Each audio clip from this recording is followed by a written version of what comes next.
Welcome, Underhive scumbags, to episode 16 of Chronicles from the Underhive, a Necromunda and Post Apocalyptic podcast. Today I'm on my own, and I'm at the Yaktribe event in Nottingham. Before we jump in, come join us on the Facebook group, obviously Chronicles from the Underhive. I'm Necromunda Tom on Instagram.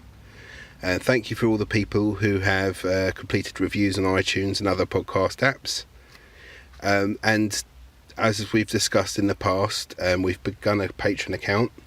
If anyone wants to contribute to the podcast, that would be much appreciated. So I'm here today to see the event. It's using the old Necromunda rules of basically the old school Necromunda. We will discuss that, and we'll discuss lots of different things. We will be speaking to two of the organisers who have volunteered to chat to us today, and some of the people who have attended and why they've attended today.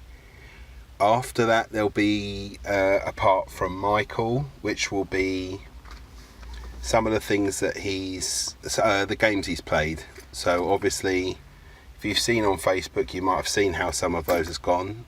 It's with a campaign at Manufactured Conflict, and he will be doing an interview with the organiser of that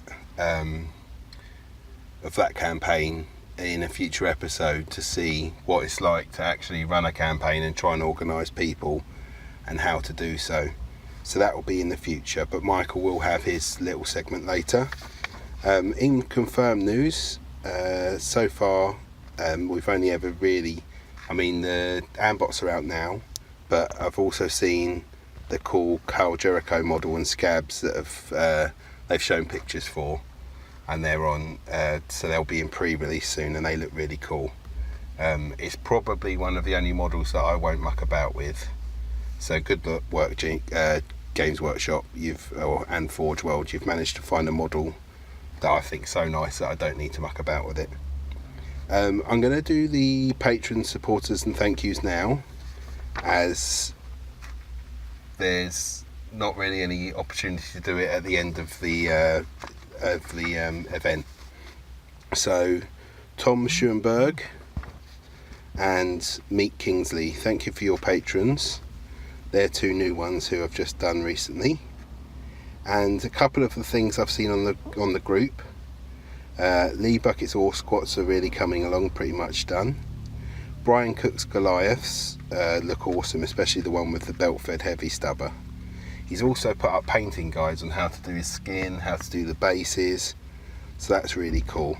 I might steal the idea for the bases, because I've got some to paint up for my Vansar. And Lucian B's Escher Kit Bash, it's a female Gene Stealer leader, the new one, with an Escher head upgrade and double electro whips. It looks badass. And there are, I know, plenty of others, but I'm recording this from my car, so there isn't a huge amount of opportunity to find everything, but there is some really awesome stuff on the Facebook group, so please keep it up. Okay guys, the next thing you'll hear are the interviews with the organisers, so hopefully enjoy.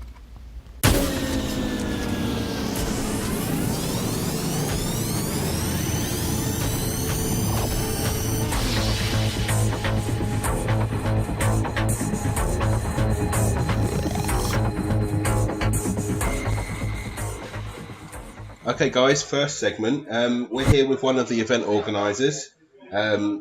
It's obviously me, Tom, and I've got Dave with me. So, do you know what number we're at for events? How many of these have been happening so far? Well, there's been lots of smaller events have been dotted around the country, but this is the third iteration of the tribe meet, if you like. We also have, so 6 months after this, we'll have Yak Day, and that's the one where everyone has local little events. But annually we do the tribe meet, and this is the third one. Okay, brilliant. And it's not always in the same place, like you said. It's scattered, isn't it? Yeah, so we started off in Peterborough, and then we moved up to Nottingham for last year into the hotel room now. It was the room was so good. we had such a good atmosphere, and it actually worked well for most of the people that came. So we decided to come here again this year. I mean, now I've moved to Bedford, it's a bit closer for me as well, so it's always good. It's kind of in the middle of the country a bit, so Yeah, people that's from what up we thought. north and Yeah, we're aiming for the Midlands, much to the disappointment of those from London.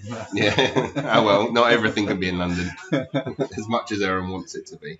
Okay, and I know obviously this in most of the Yaktribe events you play the old version of Necromunda, don't you? That's right, yeah. And I know when we've spoken or when I've spoken on the WhatsApp group, it made sense because a lot of you are playing gangs which don't exist in the new version currently. I know a lot of you guys like the old version anyway, so you like sticking to it as is. But I also know that you've got your rat skins, someone's got their muties. They can't do that currently anyway. No, that's it. That's the thing. So some of our favourite gangs, they're just not supported in the new rules yet. Which is a shame. I mean, in an ideal world, if they all did exist, would you have the option to do 2 separate events, one 17 and one? Yeah, I think one of the main driving forces behind doing the NCE, particularly early on, the new rules weren't around. Sorry, NCE's a community edition. Yeah. But the other one, with it being a community edition, it's something all of us on the tribe have put together. We've helped develop the rule set, and everyone's got a sort of ownership with it. Yeah. And then as we moved on, the new rules came out. There was a bit of debate over whether we should switch or stick with what we've got. But actually, because these rules are free to download straight from our tribe website, we know that everyone's got access to this, and everyone's got time to read in and know what they're doing before they get here. So yeah, and also, who set up the tools, the Necromunda gang tools, where you can make your lists and stuff? That is, I think it's called Malo. It might be Malo. It's the guy who actually runs the Yaktribe.org website. So he's come up with a lot of those tools, and the new version is supported on the tribe website. That's what I use all the time. It's amazing. Yeah, it's just the tribe meet that we've put together tend to play the older rules more than those. But there's the tools for the older ones as well there, isn't there? It's all there, it's really and it just prints it all out once you've typed it in, and it's amazing. And you don't accidentally pick the wrong weapons because they're generally quite well done, that the Goliaths have these weapons and they're the only ones you can pick. Yeah, that's right. So it's really cool. You've got your game tracker as well, so you can actually have it live and track your wounds and all that sort of thing. That's so when it comes to the end, it's really quick to do your post-game sequence because you've been recording it as you go along. Yeah, you can edit it. Yeah. So the reason we've not gone with the new rules in this event is purely down to the room size, and because we wanted to get everyone playing together on a level playing field sort of thing. So in the future, we want to do this at least double the size, and if we're doing that, we'll have the space and the tables to run almost like a separate Necromunda 17 campaign. Yeah. So everyone's supported then and can come along and play whatever version of the rules they want to play. That'd be really cool, but a little difficult for you as an organizer, I can imagine. Yeah. And then I know you've said that with the competition that normally it used to be there was just a winner, but now obviously you're saying that there's a lot more sort of potential for winners and what they can win. And I know you said you've got a lot of prize support this time, which is really good. So traditionally these sort of events have been hard to run a tournament from because one of the main things you look at is the increase in gang rating, but there's certain things you can do sort of artificially starting low to build up and go up quickly and all that sort of thing. We wanted to make the aim of the day just everyone coming down, meeting the people that we've been speaking to on the tribe and playing over the terrain that we've seen being built over time, the photos and the blogs that we've all watched, and play against the famous gangs that you've seen being developed and grown, rather than coming down here just to try and smash the opponent and win a prize out of it. Yeah. So the actual winner of the tournament will take into account not just the gang rating, but things like the number of games they've managed to squeeze in, how many they've won, how many zombies they've killed, because zombies are a big feature in this particular campaign. Michael would love that. Zombies, he loves a zombie. And preachers as well, which is a character we came up with just for this campaign. So the background of a campaign is we have someone from the Ecclesiarchy has been visiting Necromunda and they've gone missing. A load of preachers have come from all over the place to try and find them. At the same time, Scavies has taken control of all the entries and exits into the actual section that we're working in, and food has been completely put off. So everybody's starving. Right. Everyone's into a fight for survival to try and find the food. At the same time, these preachers are attaching themselves to gangs, saying, "Follow me and the Emperor's wisdom. We'll find this lost priestess." And then they're getting some free food out of that from the gang. So, there's questionable motives there. Yeah. So we wanted to make the whole thing about coming down and buying into that and how much you can enjoy that. So we do things like fair play and how much you enjoyed playing against the other person, how good you think the other person's gang looked, and went with the fluff and that sort of thing. And then over that, it'll go into a big melting pot, and out the other end of my insanely Spits out a complicated winner. spreadsheet will be a winner. Yeah. And the price support's really impressive. It's superb. We've got hundreds of pounds worth of vouchers for online gaming stores. We've had it. I mean, Gary will talk to you later about the companies, but things like Game Mat EU have gave us mats. The people who cut the dice for us, our custom dice, they've provided dice tins and extra dice to go along with that as well. We've got Deep Cut Studios and Mad Robot. They've all provided lots of stuff for us to give away with prizes. Almost we've had to come up with an embarrassment of categories really just to make sure we're giving them all out. So. You are the tallest man with the tallest hat. Congratulations, you've won. Yeah, because there are some pretty impressive hats here as well. Yeah, there are. Yeah. And I know one of the cool things is the Thunder Cube, which I'm looking forward to. Yes. It's a bit like the Thunderdome, isn't it? Where you get to battle off. Yeah. So that started off. Captain Dangerous was the one. He was the original organizer of the Tribe Meet event, and it was just something he had as a little side game. And it was just a battle royale game. Everyone has one pit fighter. We go in, and 5 men enter, 1 man leave is the chant. But actually, when it started, people got really into it, and we were booing people who didn't move, and why are you shooting? We should be fighting, and all that sort of thing. So, really good atmosphere built around that. So we sort of took it the next level and produced a complete set of rules for it, which are available to download again through the Tribe.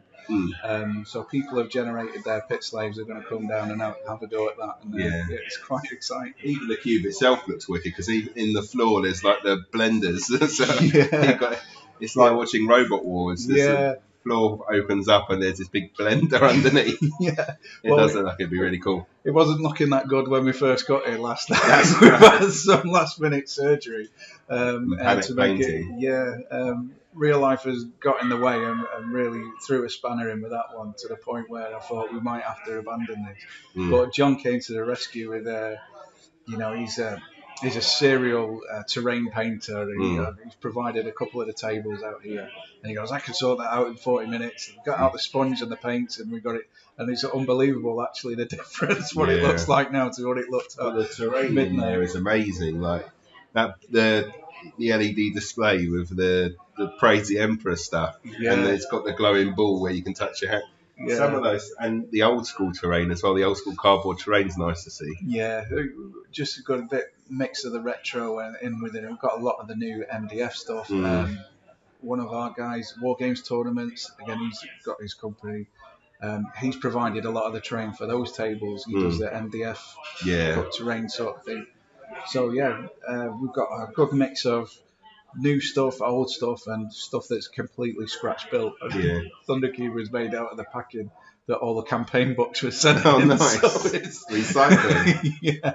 And then there's obviously the ash waste stuff, which has allowed the vehicles in as well, which is really cool. Yeah, because we tried on the last Yak Day, so the smaller regional ones, we tried to do a vehicle-focused sort of Necromunda meets Gorka Morka sort of thing. We generated a rule set, tried using ash waste terrains. The rules didn't quite work that time, so we've got a completely different set of vehicle rules this time and put it in the campaign back. So everyone is talking off the same song sheet. Yeah, and we've made it entirely optional, so you're not penalised if you don't take vehicles, but you probably want to try and avoid going on the Ashways, because you'll come it's up very against, open. Yeah, and you've got Spafer who's got a city on wheels. That's right. Looks like that recent film that came out. Yeah. I can't remember the name of it. I can't remember the name of it, but I thought the same thing, yeah. No, everyone seems to be in there already and just got involved. Like people that even didn't know each other, they're just started off playing the game. Because I know you had it as a more free sort of, where they're just finding their own games rather than you having to enforce who plays who. Yeah. But in the same way, it just means that people have an excuse to now chat to other people rather than, and where, like you said, where people have wanted to play other people, that would throw your Excel sheet all over the place. Yeah. So it does make that really difficult. Yeah. And it's not that sort of event, and that's the way we've gone down in, like I say, the criteria for winning and all that sort of thing. We just want to get together, have fun. You know what? Someone at the end of it will get a prize. And it'll be so random. Yeah. But it's all about just getting together and meeting these people who you've been speaking to all the time, seeing them face to face, and then all of a sudden you'll mention something you've seen on the tribe, and it'll bring out that common thread, that bit of common ground, and then you start chatting and people bond. And this is what we got from last year, which is why we really want to do this every year and keep getting bigger. It's so good. What I didn't realise, I've forgotten his name, the other guy that I'm speaking to later, Gary, yeah. He's the other guy that I know that's made the Immortan Joe model. But I had no idea that he was someone I was going to see, because we both made them, and so now both sets of War Boys are essentially in the same building as each other. But I had no idea he was going to come to there, and I saw his model, and it's ever so slightly different to mine, but it looks awesome. And then the other models he's got on there look really, really good, and I had no idea it was coming. It's like we've got both sets of guys doing the same thing in the same place, but that was really cool. And some of the stuff here is amazing, like the level of painting, the level of work, like the trolls. Like, I'm going to put that up as well. Like I said throughout the podcast, anything that we do discuss, I will be putting the pictures up in the group so it makes sense. Yeah. But they've somehow got the heads of the 80s trolls with the fluffy bits coming out the top.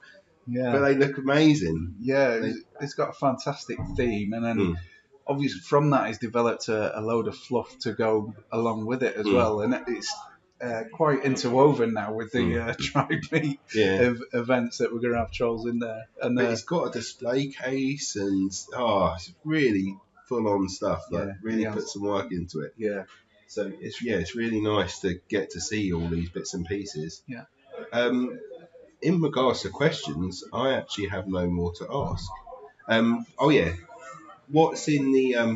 I know that. What time do you normally play until? Because I know that last time you played till quite late, from what I understand. Yeah. So we've got the room for the entire time. We've got no sort of enforced close time. So it is literally when people want to stop playing, they'll stop playing. Last time we were down here, we had less people, so there was more space to play things like Battlefleet Gothic. I remember reading that someone played that till quite late. Yeah, and that was going on to close to 4 a.m. Wow. And then they were back ready for gaming again at 9. Do they have children by chance? Probably. No, I'm not. Some sort of staying power. That I'm looking forward to getting some sleep. My 2 young girls. I've got drinks ready to go for later, and I think, I'm going to go out and I'm going to drink, and there's going to be a laugh, and then I know I'm going to be asleep at 10 o'clock on the chair in some random pub. But I bought drinks, so apologies if I get drunker later throughout the podcast for interviews, but I will be drinking while I'm also seeing everything to unfold today. But I have no more questions. Was there anything else you wanted to add before we go back in and get some games? I really want to thank all the people that jumped on the Kickstarter. We actually funded. That's right. You did it for Kickstarter, didn't you? We did it through Kickstarter, which was a new one for us, because up to now, someone has been taking all the risk on themselves. Yes, bad, paying for the room and hoping that people are going to turn up and give them some money. I wouldn't want to take that chance. No, so we did it through the Kickstarter this time, and it funded in 4 hours, and we sold out all the tickets in the space of 5 days. So, and we realised at that point we probably could have gone a little bit bigger. Maybe. I just want to thank everyone who did that, jumped on the Kickstarter, got the event funded so we can actually run it. And then some people have come from quite far and wide to get down here. So Stu's come down from Scotland. He had a nice 8-hour drive to get here and arrived late last night. I thought I was bound for an hour and a half. and then he still came in and was helping us set up last night, late into the night. So you had a tribe event in Scotland at one point, didn't you? Yeah, there was. I think it was last year's event when we had this one here. There was another one up in Scotland, sort of parallel event. We want to try in future as well because we've had expressions of interest from people in Australia and America and all this sort of thing to try and tie it all up somehow and make it a global event. And we don't know how we'd do that yet, but it's something we definitely will want to look into. So just thanks everyone for coming. It's really rewarding for us as the organisers when people come down. And as you say, they get in there, everyone's meeting, chatting, looking at each other's stuff and really having a good time. And it's just really rewarding for us and makes all that effort worthwhile. It's been like a full-time job. And also with the Kickstarter, it allowed you to do the tiers for your t-shirts, for your dice and all that sort of stuff. So if people wanted to, and that way inclined, it was there for them to be able to get for the event. Yeah. And it got to them beforehand. So it's really cool. Yeah. Well, thank you, Dave. I'm really happy that I've got to get out of the house for a weekend and get to come to something awesome. So it's been great. Yeah. And if we do remember something else later, then we can add that. We can do a separate interview again. Yeah, no worries. No, it's a pleasure to meet you in person. So it's been great. Okay. Thank you, Dave. Thanks a lot.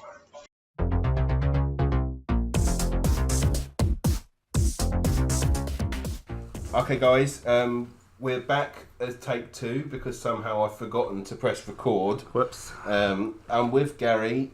He's one of the organisers of the event today. And he's also going to talk to us about what he's been doing in regards to sponsors, because it's doing really well with the sponsors and bits and pieces.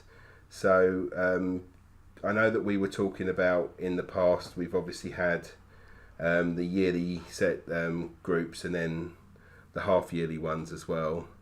And then Gary's obviously been able to secure quite a good selection of price support. So we're just going to discuss some of the people who are able to donate to us for this event. Yeah, no worries. Just give us a prompt if I miss out anything that we've just previously said. Like, you know what it's like. Yeah. But so I've begged and pleaded basically with any company that's got anything to do with Necromunda, and luckily a lot of them have responded. Urban Mats has given us a mat. Game Mat EU gave us a couple. Deep Cut Studios also have given us a mat.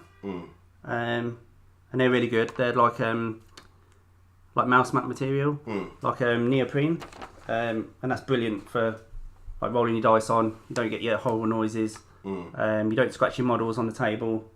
It's really good stuff. Just feels nice as well. Yeah, it does. Like, when I first got them out and I rolled them out, I was like, ooh, like it's nice. Really smooth across the.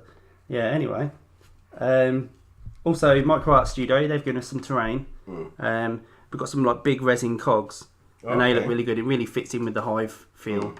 We've got Foxbox. They've given us some just blisters of like scatter terrain. There's a few like. So he does a lot of like stuff for like 40k orcs. Okay. So there's some big guns, and they look pretty cool. Like they really fit on Goliaths and things, or just for terrain. They're cool. Tiny Worlds. Tiny's actually in the room.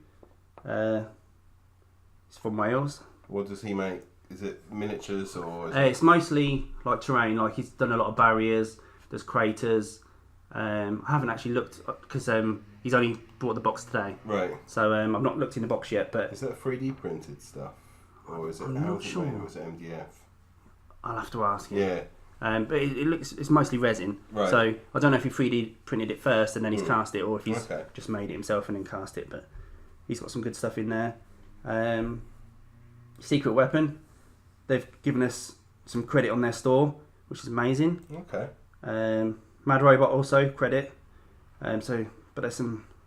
Yeah. It's not just a little bit of credit. There've been like $100 of credit. Wow. That's from both Secret Weapon and Mad Robot. So customization for Mad Robot. I like their stuff. Yeah, it's lovely. and you've got secret weapon like for Necromunda. Their bases are amazing. Yeah.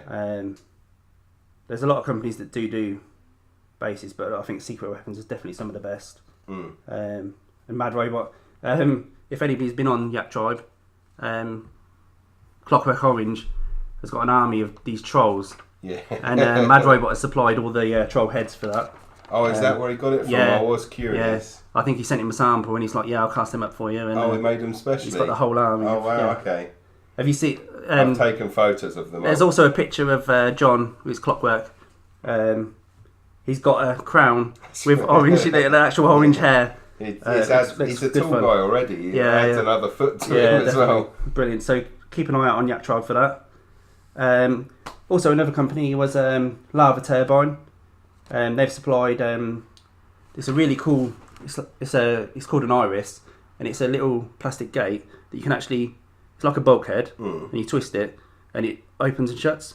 Okay, cool. You'd have to have a look at it because I'm not explaining it very well.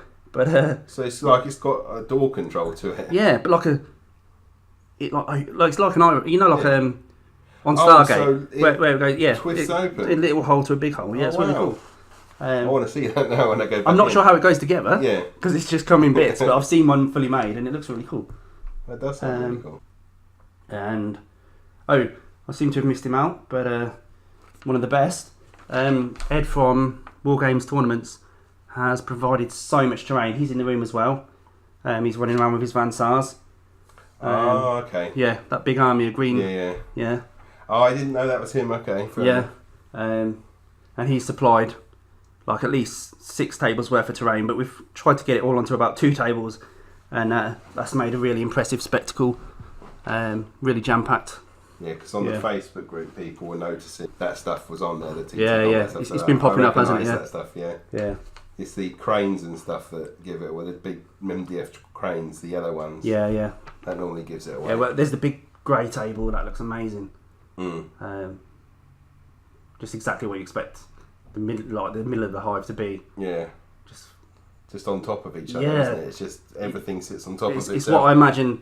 Can you imagine living in that sort of space? And then, so obviously that's an amazing amount of price support. Then I know that you're really looking forward to talking about the games you've played so far, because I know you. Am I? They obviously they had the rule of zombies coming in this one, and I know Gary's not been doing too well with the how zombies have been coming in. Well, in the first game, my opponents have rolled really well. Like in the first game, I had like 12 zombies just pounce on me, and I took out my heavy. In the next game, 6 zombies piled out and killed my heavy. And then in this game that I'm just about to start, I'm like halfway through. 5 zombies are around my heavy, so it's not looking good. No, we've had that game stop because there's some Thundercube action going on. My opponent's gone through there. If you haven't seen the Thundercube stuff, I'd recommend looking at it. It's Dave's baby, really. He's designed all the rules. Like from a little game the first time, each time he's improved it. He's always after feedback, and he's just getting better and better and more involved. And once you've had a few goes of it, you're really into it. And I've made my model ready for 5 o'clock. I've made it. My Rictus model was going to be a stub gun and hammer, and then hopefully he'll be able to earn the money to charge it in the future. Yeah, get a power hammer. Yeah. But I think it's been going really well. Everyone's really enjoying it so far, and everyone's had plenty of games already. Yeah, I'm on my 3rd game.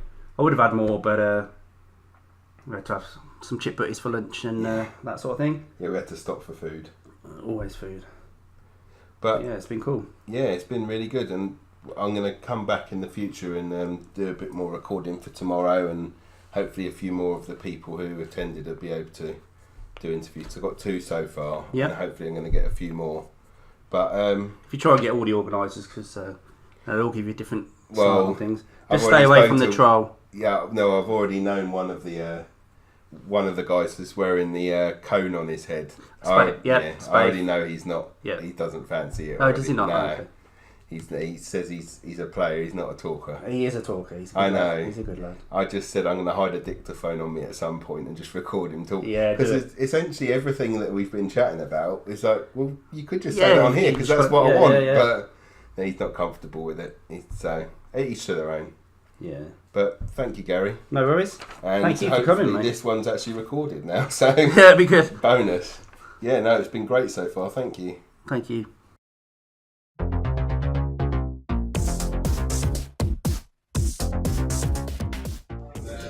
Okay, guys, this is the first interview of one of the people who has come just to the event today. So, what's your name? My name's Danny. I'm on Yaktribe as Darkness. And what gang did you bring today? I brought Goliaths with me today. Good choice. Yeah, very good choice. Nice and tough. And did you bring vehicles as well? Because I know a couple of people bought vehicles. Yes, I custom built a vehicle out of bits donated to me by a friend. Nice. So I have a vehicle, and I spent most of my credits on that vehicle. Okay, so has it got lots of weapons and stuff on it? It's got the maximum amount of weapons and upgrades we have, and it's got a twin-link las cannon on it, which is Wow. proven already to be an absolute killer. Oh, really? Yeah, I point it shoots, someone dies. Because did you play one of the Ash Waste games then earlier, the open ones? We played a scavengers game on the open board. Okay, cool. So he had a bit of a bad run of luck. It wasn't that I was good. I was just really lucky. Right, okay. And what? How many gangers do you have? Who'd you bring with you? I started the day with 4 actual gang members and 2 hired guns. Okay. So not a big gang. No, not at all. Like I said, everything went on the vehicle. So what happens when you play the games that don't have the vehicles in? I just have to use all the cover I can to my advantage. Last time I was here, I brought a Spyro gang. Right. And I only had 5 dudes. Yeah. I couldn't re-recruit until I went back above the wall. So I had 5 dudes the entire campaign. Wow. And I made that work. Oh, so you didn't lose anyone? Nope, no one died. Okay, brilliant. Have you lost anyone yet in this one? No, actually. The first game I played today, no one out of action. And nice. I hired myself a Jew with a chainsaw and fighting knife. Nice. So I just heard there's a younger guy in there who's he's already lost heavy. One heavy's died and another one's been captured. Ouch. So it's not a great start for him. Oh, a dead heavy's a real crippler. Yeah. Because you lose the equipment in this one as well. Well, okay. Yeah, you lose the equipment. So Oh, if he's wow. dead, you've lost the heavy bolter or his las cannon, wherever he was attached with. Because I know that the hunger thing's a big part of this. Because I spoke to the organizer earlier, Dave, and he was saying that being hungry is the thing. But I was wondering if you can eat the bodies of the captured. I don't think you can eat. So you can't eat your own dead. No. But if someone's captured in normal gameplay, you would do a rescue mission. For the Yak Day, they've done it so you can either chuck him on the mystery wheel, Right. or something awful and interesting might happen to him, Okay. or you can just chuck him straight in the pot and eat him. Oh wow. Okay, that's really cool. I think he gives up a number of credits of food equal to his value. So if you capture a heavy and put him in a pot, that's a lot of food. Wow. Yeah, I suppose they would be the bigger ones anyway, wouldn't they? Yeah. Oh, that's a good idea. But the random wheel thing sounds like the saw generator when you're making a new saw film and you're trying to find what's the worst thing that can happen. Spin the wheel. It's going to be his finger. Okay, spin the wheel again. It's going to be through a mangler. Okay, next. It just seems to be that's how they think of their new films. It was a lot of fun last year with that wheel. I mean, none of my guys got captured, thankfully. I don't think I captured anyone else's, but a fair few of them went on the wheel, and there were some really odd things, like straight up death. They had to do something different, or his weapons got given separated out. Because the Spyros would really make someone well fed, wouldn't they, if it's on their points value? Oh yes, because they're worth a lot of credits. Yeah, you could feed someone for a month. Because you can spend the money that you don't get left over from your Spyros, you can spend it to boost them up their experience. Oh, okay. So I did that with anything I had left over. Right. It wasn't much, but it made them hefty to begin with. Yeah. And you said this is the second one you've been to then? Yeah, it's my second year in a row. So how come you've been coming? What attracted you first, and then why did you come again? So there's not that many Necromunda players near me. I mean, I've got Spare Food near me.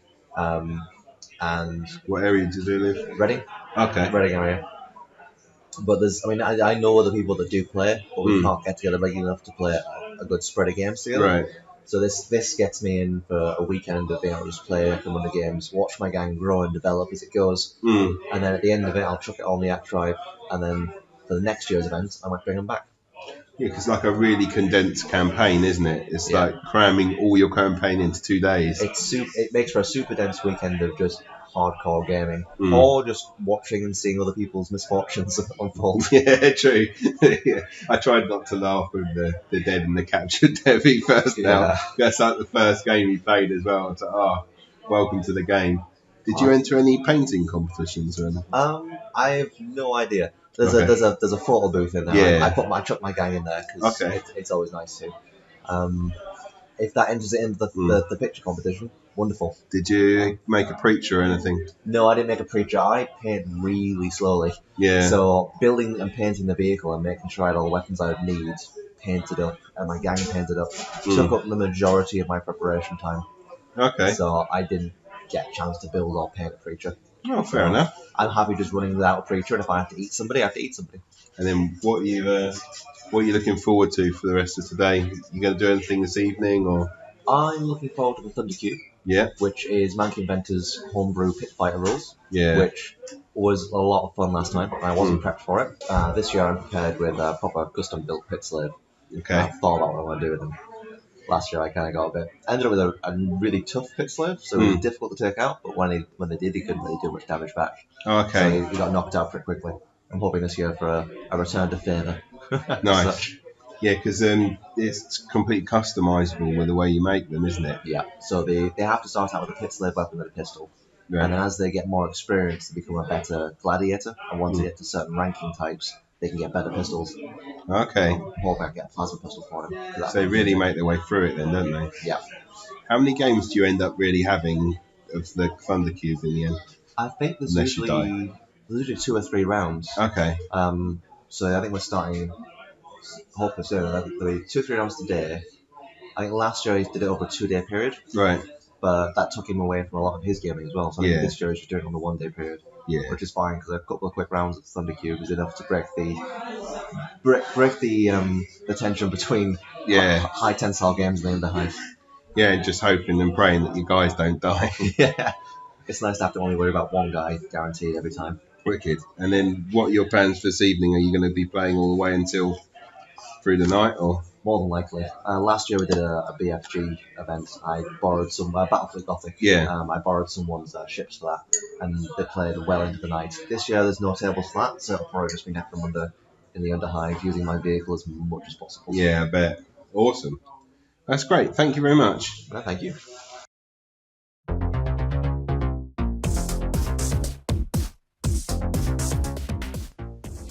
Okay, guys, I'm back with another attendee today. Do you want to introduce yourself? My forum handles are Davian. It should be super.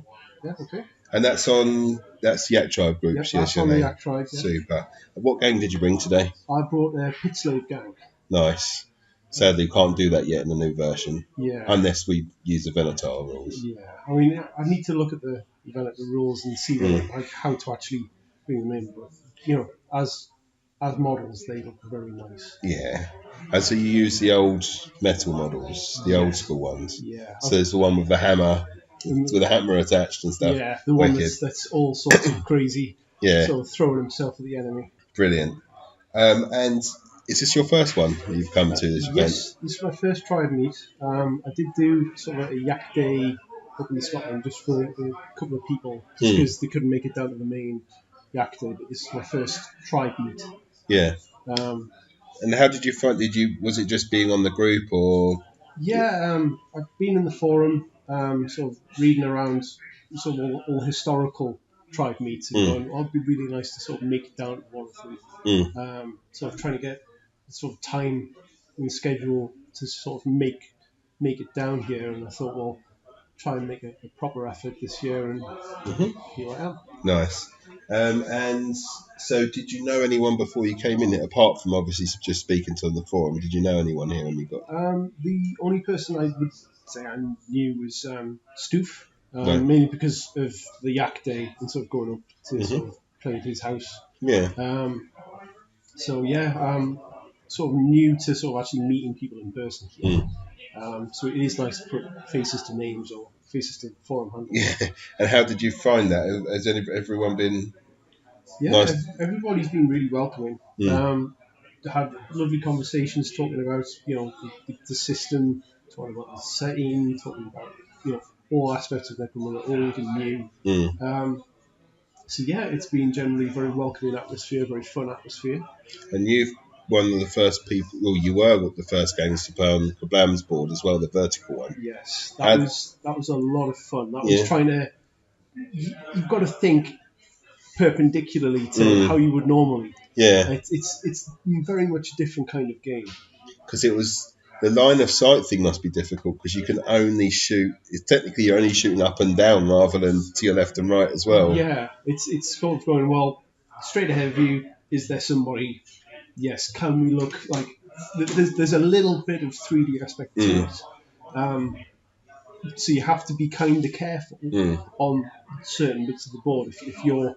If your ganger sticks out, they might be in a bit of trouble. But it is definitely a different kind of game. Yeah. So getting the shooting and getting the cover sorted out. Yeah. Is it helpful to have that sort of board for if you're combat based? Is it because there's less shots coming in, or what did you find? It makes it more streamlined because you don't have to think about which route you're going to take. You just go straight forward. And you can go up a set of stairs or not. Yeah, I mean, you also get that as well. If you can think of, well, if I drop some guys down a ladder, all of a sudden they can't shoot them.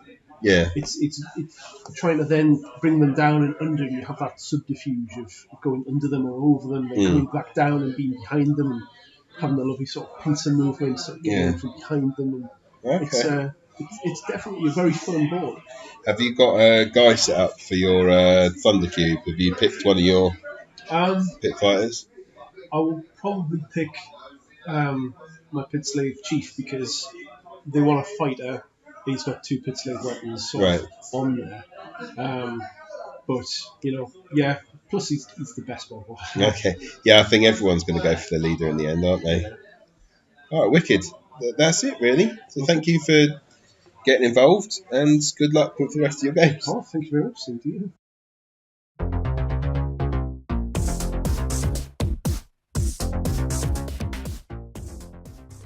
Okay, guys, we're on our interview with another attendee today. What's your name and forum handle? My name's Michael, and I'm Lyrassian on the forum. Okay, and what game did you bring today? I bought Escher. Okay, I know that I'm going to ask you why you've obviously come today, and like you've said to me a minute ago, you play more Necromunda 17. So how come you came today with...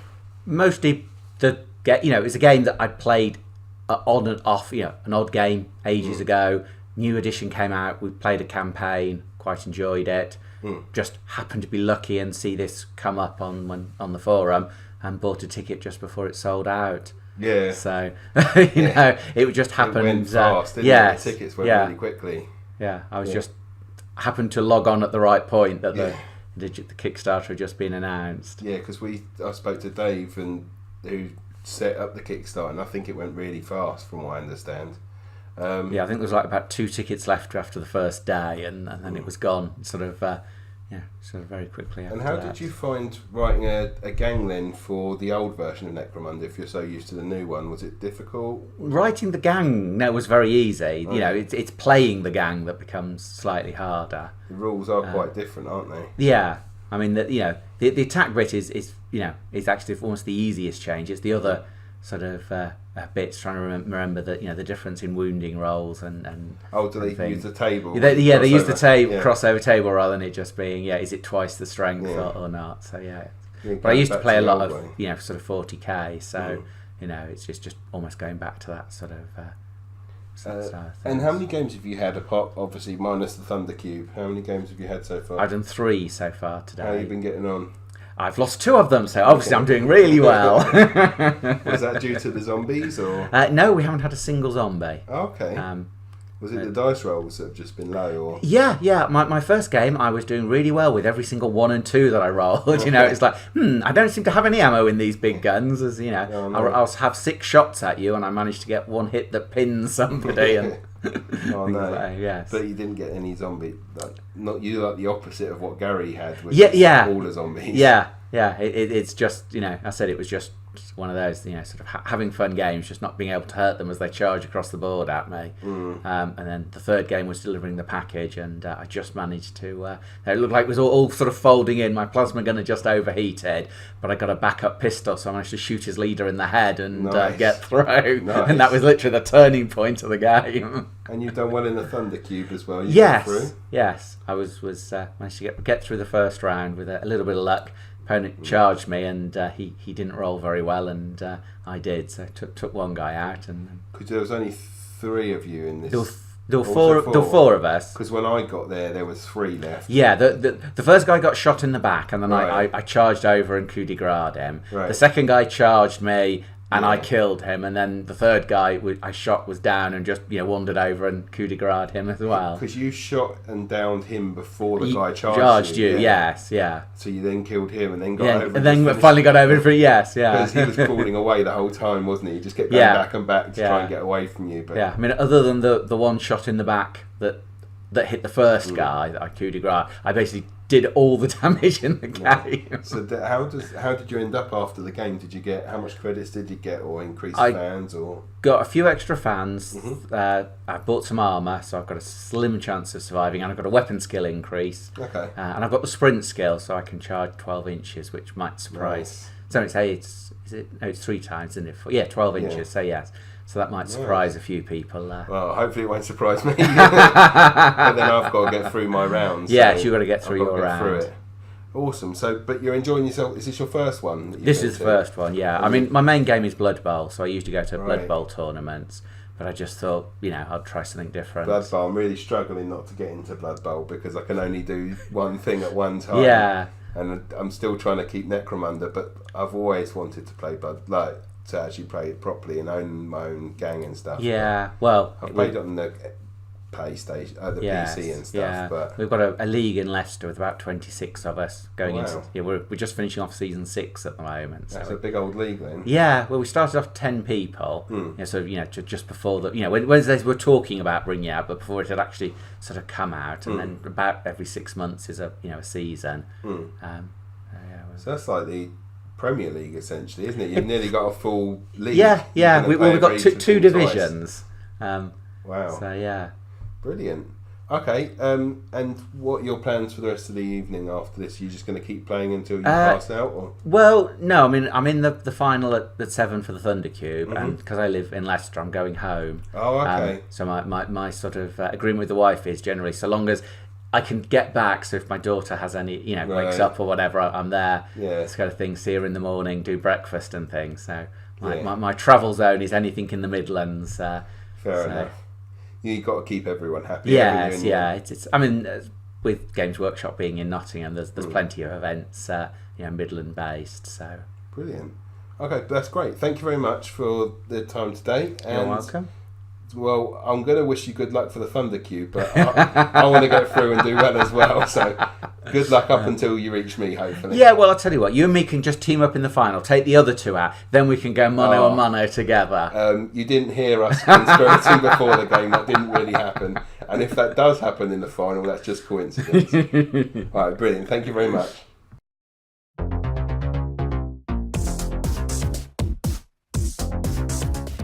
Sweet.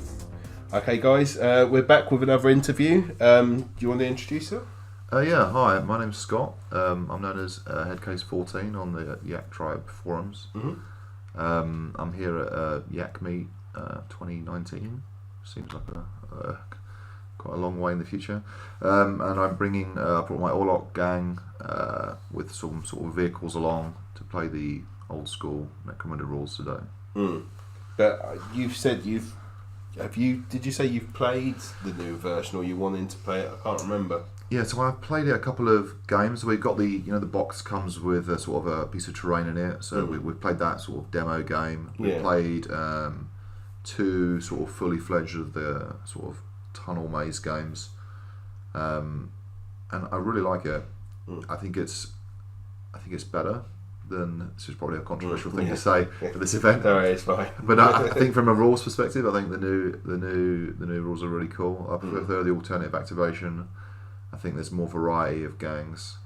Yeah. The big criticism with the old stuff is that, you know, all your gangs are essentially the same. Yeah. You've got Cawdor, you've got Orlocks, whatever. It doesn't really matter.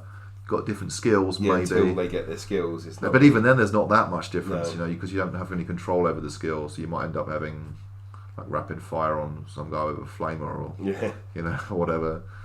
I mean, I remember when I was speaking to Dave that he was saying that and obviously they're planning to do a kind of half and half next year. Yeah. But the difficulty is that so many of the guys where you've got Orlocks, it's easy to move backwards and forwards. Whereas if you've got the 6 gangs, it's fine. But if you've got Redemptionists or Scalies or anything like that, or Pit Slaves like that guy had, Yeah.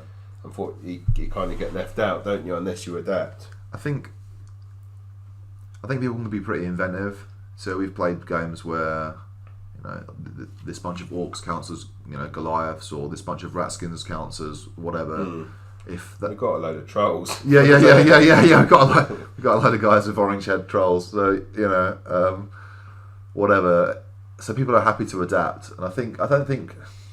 On one hand, I think that people are reluctant to move across because of, you know, they've got a gang with rules, they're established. But I think a lot of it is also just, you know, afraid of the new, you know. And the old Necromunda has been around for like, I don't know, 20 years. People are really comfortable with how it plays. I guess if that's what you play and you know you like it, and then you've also looked at the possibility of the new game, and you're not 100%, or you've known that people aren't 100% on it, why run the risk of trying definitely. something you might not like? Whereas I suppose it'd be the same sort of people that go into a restaurant and order the same meals all the time because they know they like those meals, and never try anything else because it could be horrible. Yeah, I mean, I think the initial release of N17 was really rocky. The core rules were like mostly there, you know, like the alternative activation, the cards, while different and new, but this is like standard now. In most like kind of skirmish games, you've got some kind of alternative action. You've got some kind of like mechanic, some secret mechanic that you can pull out and like sort of zap your opponent, and they don't expect it. You know, this is important, I think, in a lot of modern skirmish games. So I think it's got a lot of that stuff. But it's got the same sort of feel, really, you know. But people don't really play Necromunda for like the sort of in the game kind of skirmish.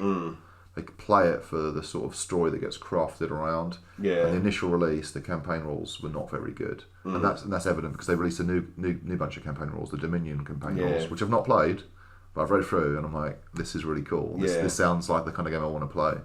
I've heard really positive stuff about the Dominion ones. Yeah. The way that you get, it's more money based, and and then you lose that terrain if you lose the game. So people just don't voluntarily bottle out because they couldn't be asked. They're going to lose something out of it regardless.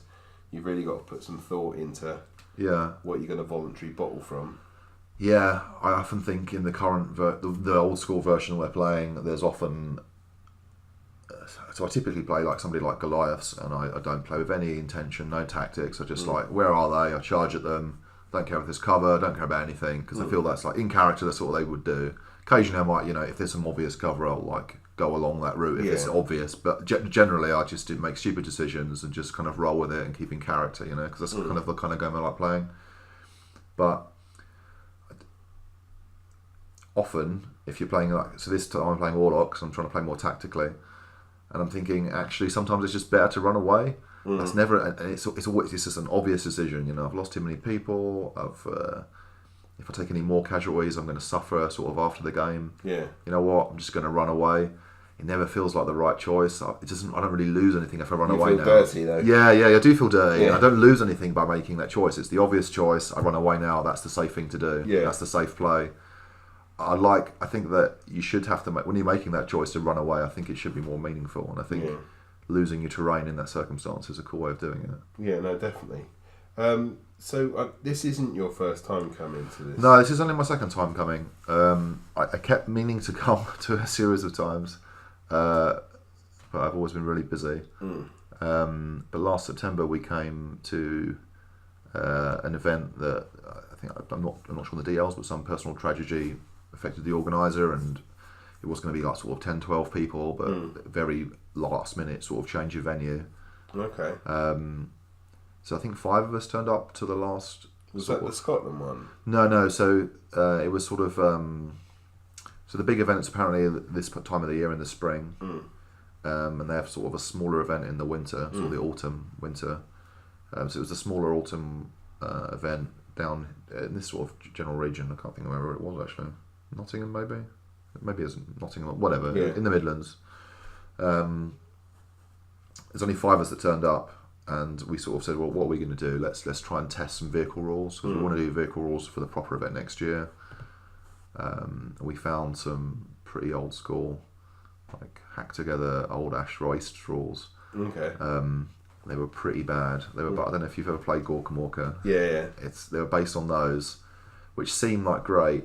I remember playing it as a kid and thinking, yeah, this is a great game. This is so much fun. But you sort of like, you roll to hit, and then once you've rolled to hit, you see which part of the vehicle you hit. So that's 2 dice rolls, and then you roll to penetrate that piece of the vehicle, and it's got its own armor value. So that's 3 dice rolls. And then once you've penetrated it, you roll a dice roll to see what the effect is. So that's 4 dice rolls, and then there's probably another dice roll in there to determine some other random effect. Then you roll for ramshackle. Yeah, and it's like, so I've got to roll like 7 6s to blow this vehicle up. Is that what we're saying? It's like, yeah, on like 1 shot. Okay, I've got like 7 guys shooting this vehicle now, so I've got to do this process 7 times. 6. So yeah, it's fun. It's definitely frantic. Like having like a multi-car pile-up is hilarious as cars go spinning out and everything breaks and crashes. But some turns, especially in a multiplayer game, take a long time. Because I haven't played it yet, but Gaslands I've heard is quite good. If we can get the the skid marks and everything just stretched out. Yeah, vehicle size. That's a really good idea actually. Gaslands has been I really like the stuff that Osprey's been churning out. So they've churned out, I don't know if you played Frostgrave. Well, I haven't played it, but I know a group in London who play it quite a lot and stuff. They really like it. It's really fun. You can use any models. You could use anything. You could use like fucking just cardboard standees. It doesn't matter. It's irrelevant. I've actually met the guy that made it actually at a convention. Actually, he was a really cool, down to earth guy. He didn't care about the model stuff. He just said, use whatever models you want. I just made this game to play, and that's a really good game. And they made a sci-fi version, which I think is called like Lost Stars. Not heard of that one. It's not as popular. Right. I don't know why, but it's not as popular. And then they've come out with the Gaslands one, which is sort of like the car one. I've not looked at it yet, but it's been sort of on the periphery. So I keep looking into it. I think if I get into it, I'm just going to buy 100 Matchbox cars. Yeah. I'm going to fall down a rabbit hole. Yeah, I think there's, but I think you could do it quite cheaply. Like you could do it for like less than £10, right? £10 for the book, £10 for the tokens and like the markers and stuff. Yeah, a lot, but just buy some cheap, cars in a charity shop, Yeah, but I'd have to work on mine and give them chipping, and you got to have the weapons on. Yeah, but that's okay. That's time. That's not really money. That's okay. True. Right? Yeah, true. What I've got to do is find my old orc bits. Yeah. I mean, essentially just whacking orc guns onto some spikes, some massive cannon on the top. Give it a new paint job. And I've just got to somehow minimise my war boys so they match to the scale of the Matchbox cards. Yeah, we'll be laughing. You could get like what's those that kind of. I'm holding out my hand. No one can see this. I had this like bunch of army figures that were like about 4 mil tall, 5 mil tall. Christ, that would be fun to paint. Yeah. They were, you couldn't. I mean, it was like terrible, right? You just spray painted them and like give them like blobs for faces or whatever. But you could very vaguely convert those, and go. There's a little army here as well. So you could do that. I'll paint them all white and just say it's the skin. Yeah. Little trunks on. Yeah. It's fine. And how have you been getting on with the games? I've been doing dreadfully. It's been wonderful. Has anyone done really well? Because everyone's had horrible games. Like there's and I think it's because the zombies are so influencing in some of the games that neither of the two armies end up fighting each other, and they just have to end up fighting the zombies, and the zombies end up winning in theory. Yeah, I've been hearing sort of 2 general kinds of themes. If zombies turn up, it's basically that's the enemy. It doesn't matter what you need to stop what you're doing and kill the zombies because they are going to mess you up. And I can speak firsthand that is true. But that's only affected me for one game, and that's the closest game I had actually. And I'm not really sure the zombies. The zombies were evenly distributed on that game, so I didn't feel like I lost because of the zombies. The other thing, some of these old scenarios can be quite sort of swingy, and if you've sort of rolled on this, I'm not saying that the dice gods are the only reason why I feel I've lost every single game I've played today, but if you've got like 4 guys, defending a small piece of loot in the middle of a desert, and some guys are charging at you, and there's nowhere to run, there's no cover, and I'm a shooting gang, and they've all got hammers, and they're in their cars, and I haven't got my cars, I'm going to die. You're going to die. And I'm going to die hard. Yeah. And I'm okay. How do we end up in the middle of a desert with a crate by ourselves? Yeah. I mean, like, some of this doesn't make sense. So we've kind of... I think some things we need to do for next time is we need to refine the vehicle rules slightly, but not by a huge amount. And these rules are much better than the first iteration we played back in September. Like, hugely better. They're sort of closer to sort of like what modern 40k is. Right. With like the stat line isn't that dissimilar to like regular units. So they've all got like a they've got toughness. There's not like a complicated chart of tables and like flicking through 20 pages to work out what's happened to your tank after you've shot it. It's like you roll a dice, you've wounded it, cool, it loses a damage point. Okay. Sorted. So we need to refine it a little bit.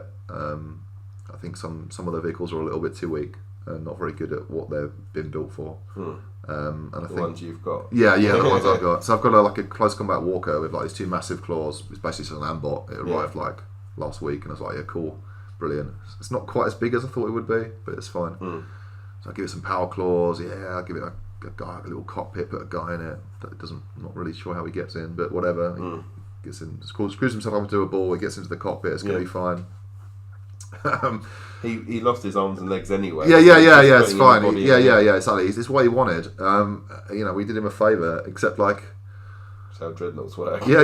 No, exactly right. But it's got I think it's got toughness 4 or 5 against shooting, which is in Necromunda style. That's pretty tough in the older rules.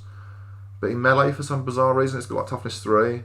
Which means unarmed Jews can like beat it to death. I'm like, I think we've broken something here. This isn't how this is supposed to work. There's armpit holes and stuff like that. You can just be stabbing at. I mean that's fine. I get it. I get there's like 2 toughness stats. One for shooting, where you're just aiming in the general direction, and one that gives like people that have got a better access point with sharp, pointy things to. I'm just thinking if it's like there was an old shooting. It might have been one of the old Call of Duties or something where you got to be every so often like a juggernaut, which was fully armour plated at the front, and the only way he could kill it was to get around the back. It might be like that, where he's got like full armour plated at the front, but he's completely naked at the back with like chaps on and stuff. And it's just all you got to do is get around the back. That's what it felt like. Yeah. I was like, I was fairly certain going in that I was going to lose this combat. But I was like, bugger it, I'm going to charge, sod it. Like I charged the guy on a bike, and the guy on the bike had a sword, which is more effective than my killing robot. So if you're a killing robot, you just kick the bike. Yeah, exactly. I mean, the image didn't look good. It really, my robot should have won, just on weight alone. But so we need to maybe change some of the rules a little bit for like oddball builds. But it costs like a third of my gang or something. This killing robot. It's like, I did say on the forums, I think this isn't going to work, and people were like, "Yeah, it probably won't." But you won't. Give it a go anyway. I wanted to make the model. And I think that's for me, more important. For me, and my other vehicle's like pretty much indestructible, but I've yet to actually bring it to a table, because every game I turn up with, or I want to turn up with it, we're doing like a attacker defender kind of scenario where you only get so many models that turn up. Okay. And so I can't quite justify putting it on the field in any situation. Because either it's a stealth mission, I'm trying to sneak in, and my other vehicle is like 3 shipping containers like stacked together on some tyres. In no way is this stealthy. Like surprise. They're gonna notice. Or it's a speed mission and it's not very fast. So it's like, well, I can't bring this. It's not a very good idea. Well, it could be a surprise mission. Like you could dress it up like an ice cream van, and then when everyone starts running over to it, you can then just pop out the guns. That would be surprising, like a Trojan horse. Yeah, I think an ice creamy one. Yeah, so I did not met. So for the last when I built this thing the first time around, it was last September, and I haven't met anybody in person. And I saw like one guy's got a bunch of trolls, but everything else looked relatively sensible. I hadn't met anybody in person and realised how zany some of the ideas that the tribe brings up. So I played it fairly straight. You know, there's just like a mining team. There's like some really functional pieces of kit on it, like a big like lifter, so like lift up big heavy rocks and stuff. And there's like some big stuff to put loads of storage, and where they put in their, I don't know, slag or whatever it is they dig up in the desert. It all made like thematic sense. There's like a guy charging me on the back of a bunch of yaks, catapulting zombies at me. I'm like, no, I've built the wrong thing. But I've committed now, so I'm gonna do it at least once more. You're far too sensible. Yeah, Zombies are being launched at you. Yeah. There's like a great photo actually. I think it's on one of the forums. It's like there's this guy. It looked like this guy was just sucking a cigarette at the back of a building on this stealth mission where the trolls attacked. They came in this massive horde, in no way stealthy whatsoever. And this guy's like just smoking a cigarette, and it looks like this like zombies just like plonked, like dropped out of the sky in front of him. And then after that, it all went dreadfully wrong, like death and claws and explosions. But it was good fun. I think, in theory, I think that's everything. Cool. I know that tomorrow there's going to obviously be more games, and then they've got the competition winners and bits and pieces. So, did you enter any of the competition? I think I forgot. I mean, I wasn't going to win anyway. Not that I mean, I don't really. I'm an okay painter, you know. I'm okay from like 3 feet away. I'm pretty comfortable with the quality of the work. If I spend a lot of time painting a single model, I think I'm okay. I'm pretty good actually sometimes. I think it depends really. But if I'm ever in a rush to get something done, it's like everything goes out the window. Yeah. It's like just batch job everything.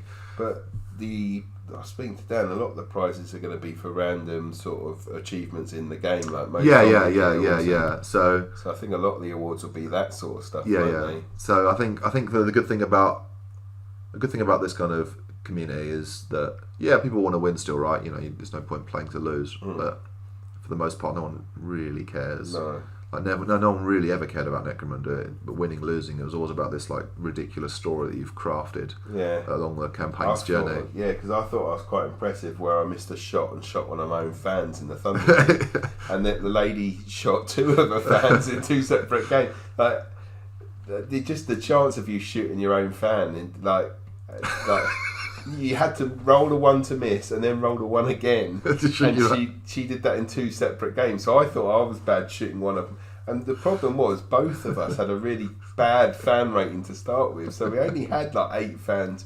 Some people have got going in there with that 15-20 fans. We come in with 8 and we still shoot one of them to get less fans. We're like, Jesus Christ, at least if it's a big group of people, you'd be more like, I've somehow managed to pinpoint one of like the 1% of fans, which are my fans. I managed to shoot one of them in the face. Just the chances of it. But it's the Thunderkeep that's the only games I've been playing, and I found that fun, and I only was only in 1 game. Yeah. Just watching the rest was really cool as well. My Thundercube game ended very badly and very quickly. I was in the middle of another game, so I had to pause that game and jump over to the Thundercube. I never played the Thunderkeep before. I wasn't there in the winter last year, and I said, is shooting considered to be like not cool? It's like, you get booed if you shoot. Okay, so I won't shoot. I had loads of fans. It's like, I'm going first, brilliant. So I just tried to charge someone. I knew I wouldn't make it, but I'm like getting to combat next turn, or they charge me or whatever. That's fine. Someone just whished out and shot me in the back. It was like, oh, am I dead? You're dead. Oh well, that was the end of that. That's lame. It was a bit. It was fine. Yeah, I mean, I was in the middle of another game. It was fine. There were a couple of cowards in there doing the old shooting rather than. What's the point? The pistol's there to be used in combat, not to be shot.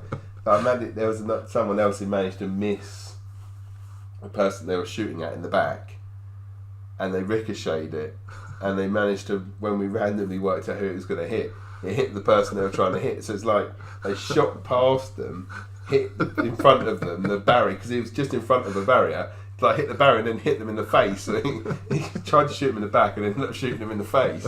Took them out. It's pretty impressive. Yeah, and I think that's the kind of. I think the reason that people are still playing Necromunda off this time is this sort of random chaos that happens. It's not really like winning or losing. It's this random story that happens when you're playing. And the thing is, you're like, I'm doing. I think I'm because it was even like with my guy. There were 3 people on the floor, and there were 2 people left. One of them was me, and whichever one of us killed the other, they would be able to take the rest of that group to grog because they weren't getting up. So, like, I hit them, and I was about to knock him out, and then he remembered the lion jaw, so it took one of the things off, so I didn't do anything. Then he committed all of his attacks to do hurl, and I was 4 inches away from the pit. So he rolled 4, and so I landed just at the edge of the pit, and then they were like, well, she rolled for initiative to see if he falls in. And so that's fine, because I got quite high initiative anyway, I was lucky. And I rolled it as one of my advancements. And then I rolled a 4 and he fell in the pit. It's like, oh, damn it. From a point where I was like, oh, I could win. I just get hurled into a pit and roll really badly and end up falling on the spikes. I'm like, no. Oh, didn't get through. Yeah, I didn't get through. I was sad. I'm sad I lost. Like, the first to die. I don't mind like not getting through, but the first to die was sad. But I was in the middle of another game, so it's probably for the best. But yeah, thank you for that. That's really helpful. And this will probably be my last interview for today because I'm tired and I'm going to bed. No worries. Cheers.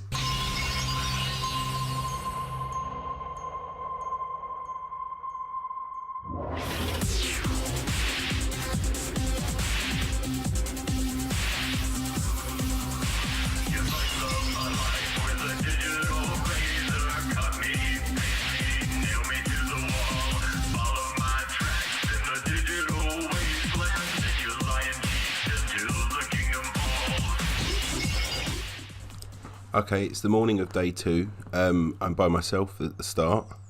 My thoughts on yesterday, I think everyone had a really good time. The people were all really friendly. I don't think I've struggled to chat with anyone. I went out for dinner with a group of them at the end. I even had one more interview just before I went to sleep and crashed out watching Avengers. The event seems to be going really well. Yes, it is the old version, but it seems to be something that a lot of people have been able to get into, even though they don't play the old version anymore. So there's quite a few of the new guys, people who have played before, but have got the new version too. So, and it looks like there may be a change for next year where they would look to do a mix of both, which would be really cool. But for just one-off games, I think I might even be able to start learning the rules, or hopefully be playing with someone who does know them. But the custom scenarios, like the zombies being thrown in and all of those bits and pieces, and the Thunder Cube was brilliant. It's a shame my model got thrown into the pit and died instantly. So, well, not instantly, but they didn't make the finals. But yeah, like I say, everything's going really well. The groups, every game, everyone's really enjoying. There's loads of random stuff that's happening. Think like bullets are ricocheting and killing people. I managed to kill one of my own fans in one of the Thunder Cube games, and I didn't have many fans to start with, so it wasn't a popular move. But yeah, so far everything's going really well. We've got a few more interviews this morning before I have to leave this room and check out, and then after that I think I might try and do a couple of corridor ones, but I think the interviews have been better when they've been in my room, which is literally just by the hall, which is really helpful. But we'll see how the rest of it goes, and I'll speak to you later.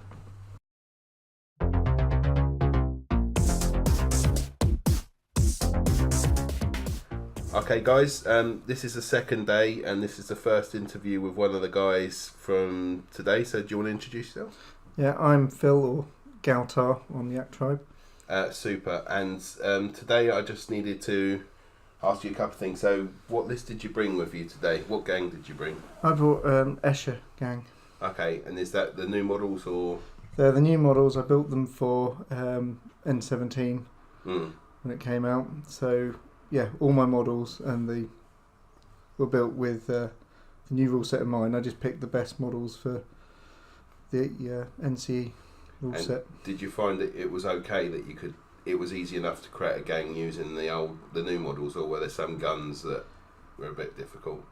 I had a couple of models. So I left out the classic Escher leader with the coat and the whip. Yeah. I wasn't sure that would fit, and it had the combi weapon, which you can't get. So, and I had one with a grenade launcher. I mean, you can't get that off the bat in either set. But yeah, so most of them were autoguns, lasguns, basic weapons, and basic combat. So it wasn't too difficult. It just reduced my fairly limited choice of models even further. More.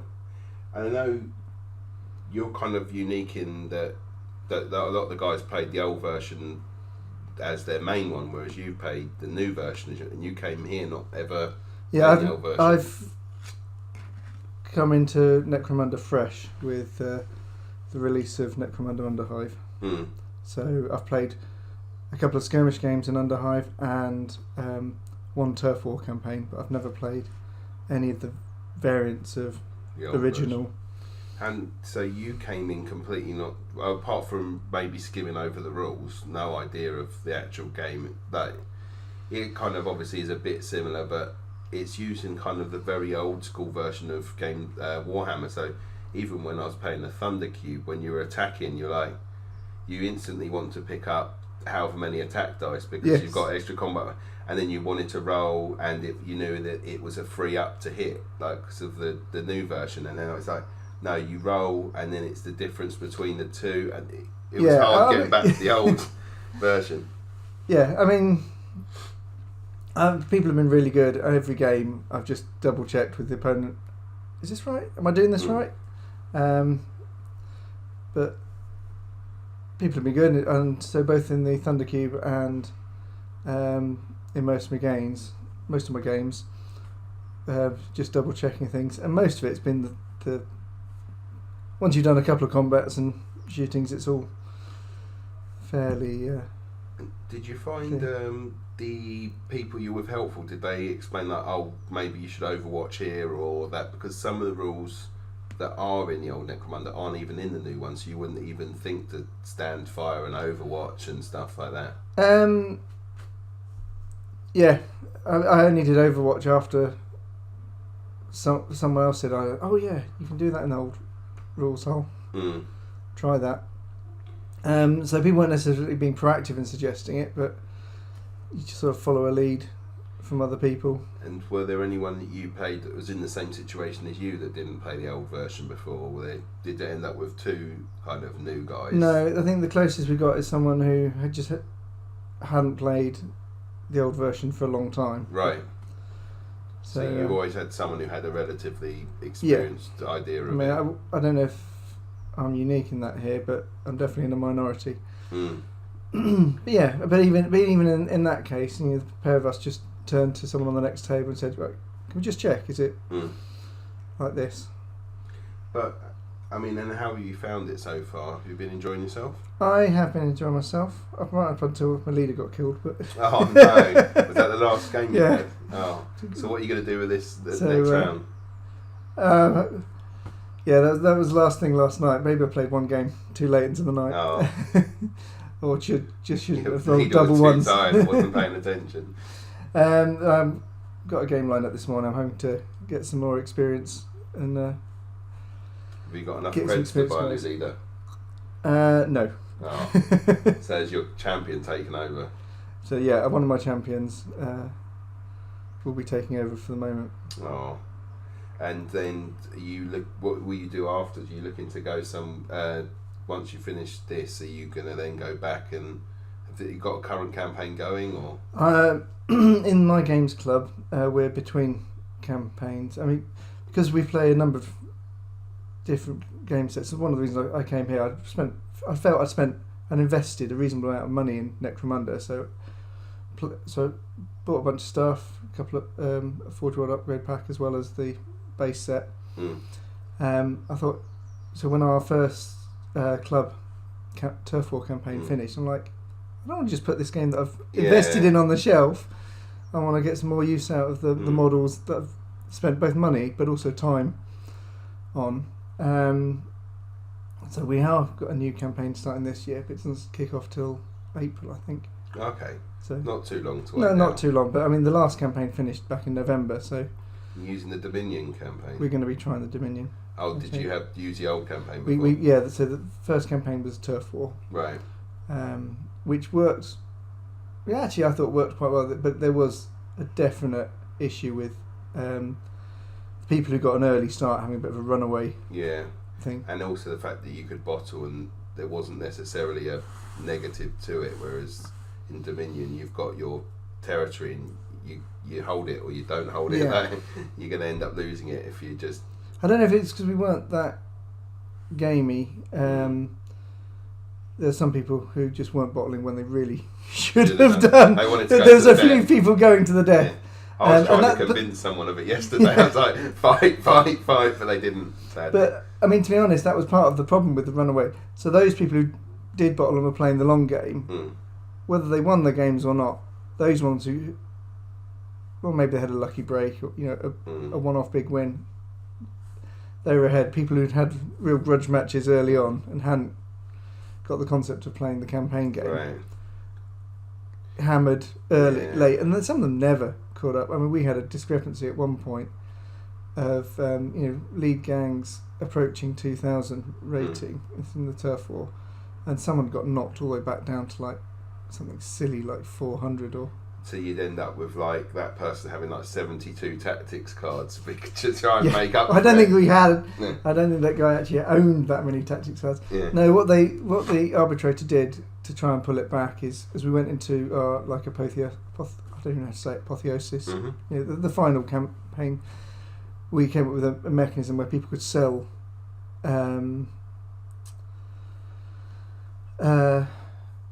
reputation for credits. Okay. Because it wasn't so much the gang tactics, but he had like 60 reputation because he was getting the such a big reputation bonus. By underdogging, but you can never catch up though. You got a good reputation, but your reputation. It's not a fix to the rule set, but best. Within that campaign, it was a quick plaster the arbitrator could put in. Otherwise, he just wouldn't be able to compete in the end game.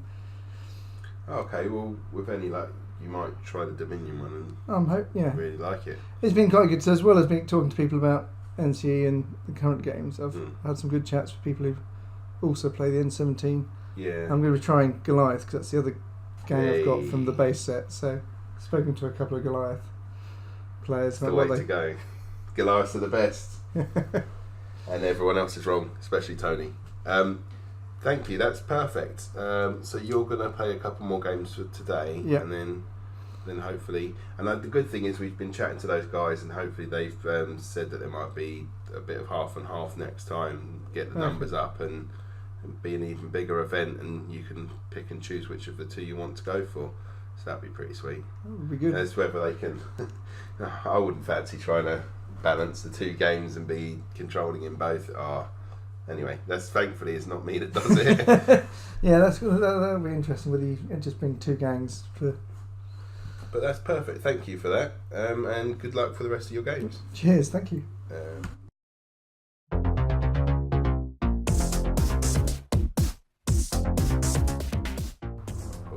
Okay, guys.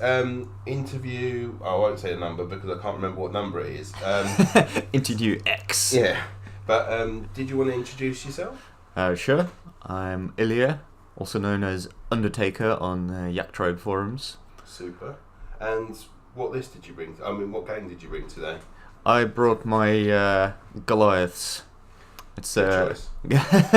the best house. Yeah, that's it. Kind of continuing the theme from my previous tribe meet. So previous tribe meet, I had a similar Goliath gang, and right in my very first game against Captain Dangerous, who was one of the organisers then, my plucky Juve called Mick Jogger ran up and nailed his Gilder figure, which is like the sort of like the aim and objectives of the whole campaign was to get each other's Gilders so that you can be the top Gilder in the dome. And he ran up and just stuck a knife in him. Nice. So this year I'm sort of continuing that theme. So Mick Jogger's grown up and become his own gang leader and is out to get more. Yeah, kick some butt. Trying to get bigger and better. And do you play both versions of the game or just the old version? I have started to play the new Necromunda as well.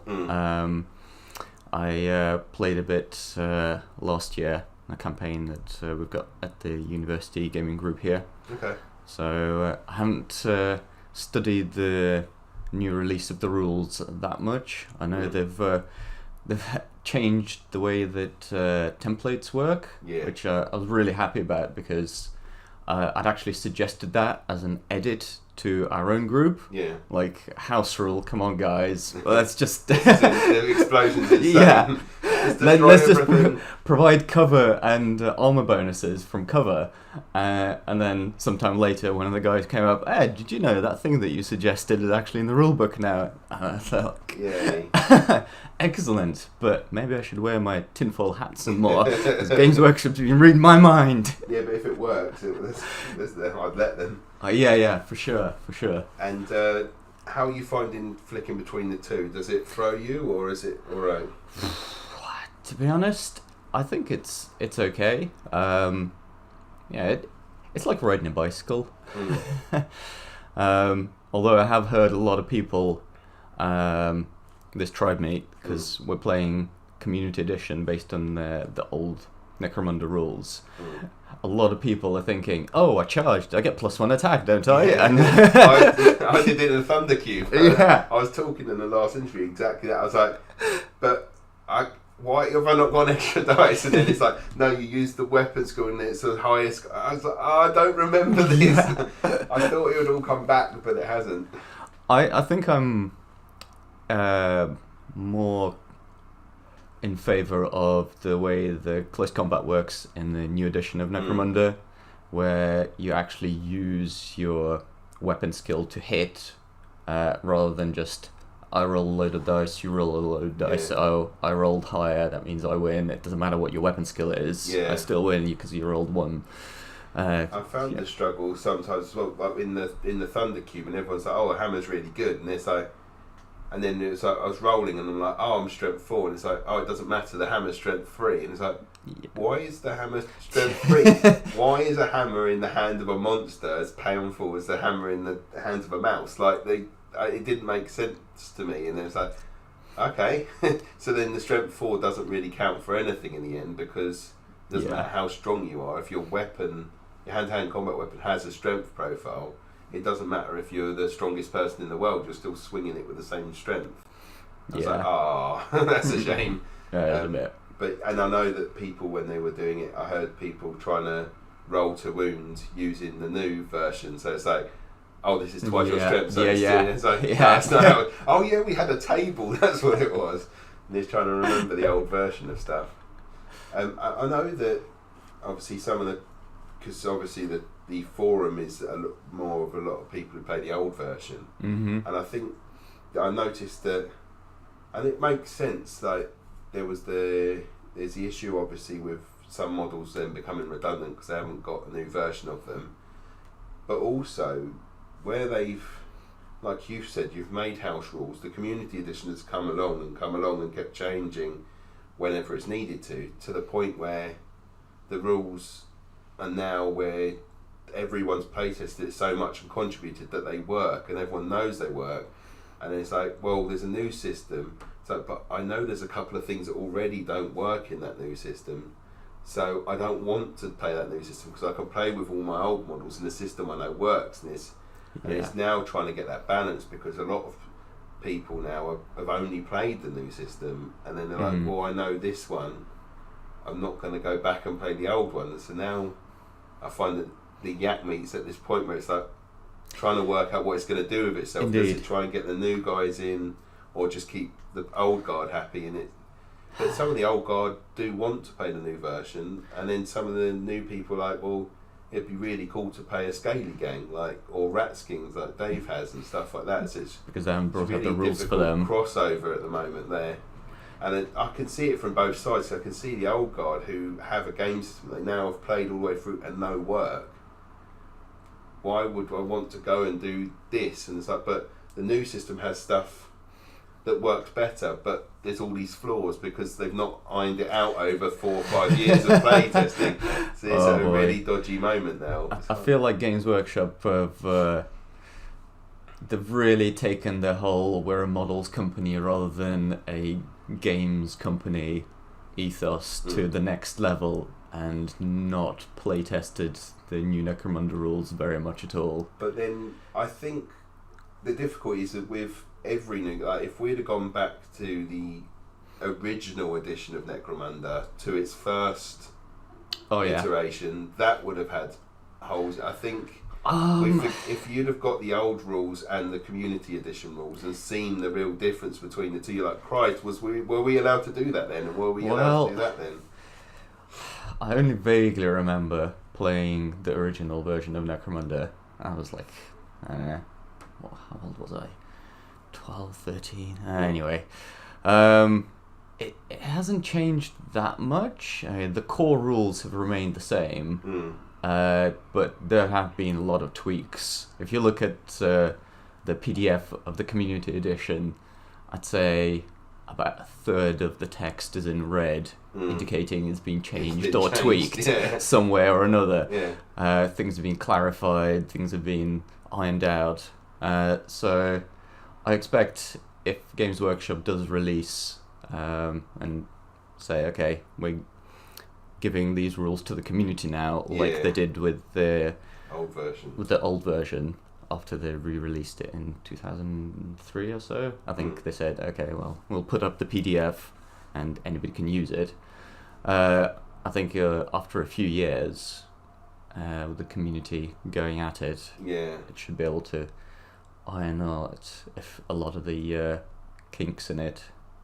Although I'm not sure whether it would be able to actually bring balance to the game, because there are a lot of things from my limited experience that can be quite unbalanced if people know how to play the system. Whereas in the old Necromunda, everybody started with generic gangers. They all had the same profile. The only difference between them was slightly different weapons they can choose at the beginning. Like some people can buy, you can buy lasguns, you can buy autoguns. Other than that, not a lot of difference. You can't buy heavy flamers, but you can buy a missile launcher, that sort of thing. And then as they progress and get skills, then they get slightly different skills as they go on. Unless you go into the Outlanders, they're just freakishly different. Scalies and I can't wait till they do that sort of version of it, if they do it in the future. Whereas with the new Necromunda, you've got wildly different stat lines right from the get-go, and wildly different weapons, wildly different tactic cards. And I think it's really difficult to balance that. I think the benefit of the game being a niche within a niche, like when you've played anyone here, like I don't know anybody, and a lot of the people here came for their first time, but none of the people they played abused what they could abuse. And I don't think, even if they had the new version, if you're coming to something like this, or you're playing a campaign with a group of people that you know, I don't think, hopefully, but then that's the skills of the arbiter to then say, come on, you shouldn't be doing like Tony, who has like 162 grenades and then can drop them from every height and stuff, and then it board controls the world, and you're like, come on, let someone have a chance here. But then I think because what we do is where it's a much faster system like 40k and stuff, and you know that if you went to a 40k sort of tournament, you'd have these insane things and this, that going on, and you could really be stomped. And then you're like, what happens if that happens in my game? But then I don't think I'd play anyone in there that would. Maybe, I'm not sure. I don't think anybody in there would. I think because you can still Van Saar the old version pretty well. Like, there is still the potential, but people just generally don't. Or someone would say something to that person and be like, "That's a bit much." I think people would just not want to play against them. Yeah. Some people play to win. some people play to have fun. Yeah. And I think with this community, it's more the sort of people that want to play for fun. Yeah. Rather than, I'm going to win this tournament, I'm going to get the top prize, I'm going to be there, I'm going to be at the top. And because even with this event, there isn't really a prize just for the person who's done the most. There's one for killing the most zombies, or there was never a thing about, well, you need to have the highest whatever. It's just like, well, go nuts, and then whatever happens, there may be an award based. So I've literally no idea, apart from the amount of zombie deaths, what the awards are for. I think there's one for most head wounds in your gang. Okay. There's one for most numbers of your gang killed. Right. Most number of trolls killed. Trolls are being one of his gang. Yeah.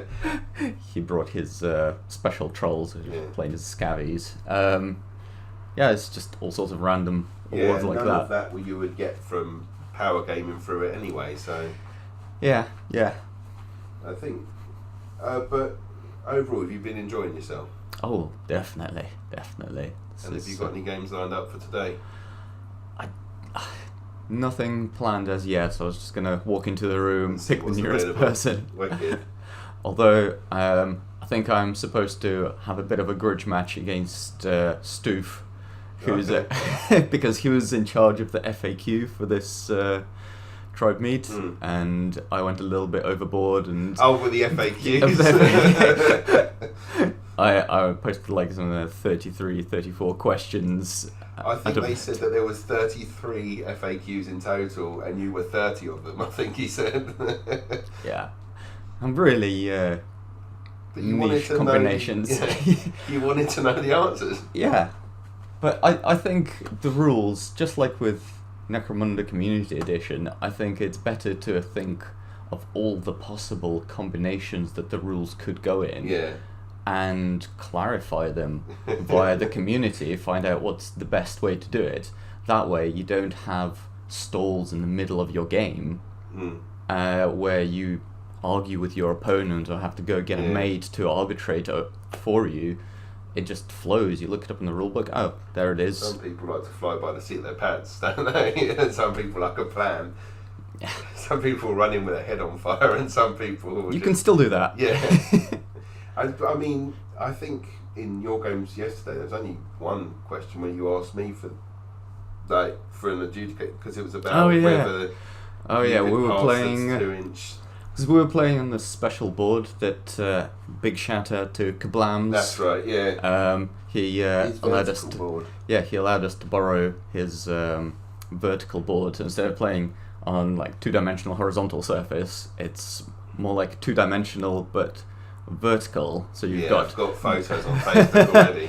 But I will put all the photos once I release the podcast. I'll put all of them in, so that when people are like, "What are you on about?" they can click on the comments and see the photos. But yeah, I saw when I was watching it on Instagram, I could only ever watch it to the point where it was white and hadn't been completed. So it was nice to finally see it done. It's definitely a sight to behold. He put a lot of effort into it. Every single component is cut out individually and then layered from sheets of plastic card, glued together. Yeah, so yeah, with that kind of board, it's a little bit tricky because the game system wasn't designed for that sort of board setup. But that was my most enjoyable game so far, I think, just because of the different tactics that you could employ. But then, like with the rule about, does the difference between the inspiring support go between the two floors, one above the other, and if one of them's lying down, is it based on the base or is it based on the head? Or indeed. But then, like you say, you just called someone who's impartial and asked their view, and then whether it was still right or wrong, at least it was someone who had no sway in the game and also didn't know whose army was what. So it was just like, well, does this count? And I was like, I wouldn't count it. And that was it. And it just carried on from there. Christ, it went dark all of a sudden. Yeah. The end times are coming. Yeah. Well, it's coming to the end of the interviews and stuff. because I know that I've got to come out of the room in about an hour and 15 minutes. So I'm going to be doing a few more before the end. But so you've been enjoying yourself, and then Oh yeah, definitely. wicked, and then you've got a couple more games. Then you're all having to disappear home, sadly. Well, I mean, I live only like 20-minute drive away, Nice. so This is handy for you. oh, it's very handy. Wicked. I'm not sure I would have been able to attend if I didn't live so close. Okay. Oh, because of the little one as well. You've got Yeah. I was impressed that you managed to get out with such Alright, a young one. okay. It's okay. Good work. You've earned enough points before you tried to get away with coming out today. Brilliant. Thank you very much, and good luck Thank for the rest you. of your games. Thanks.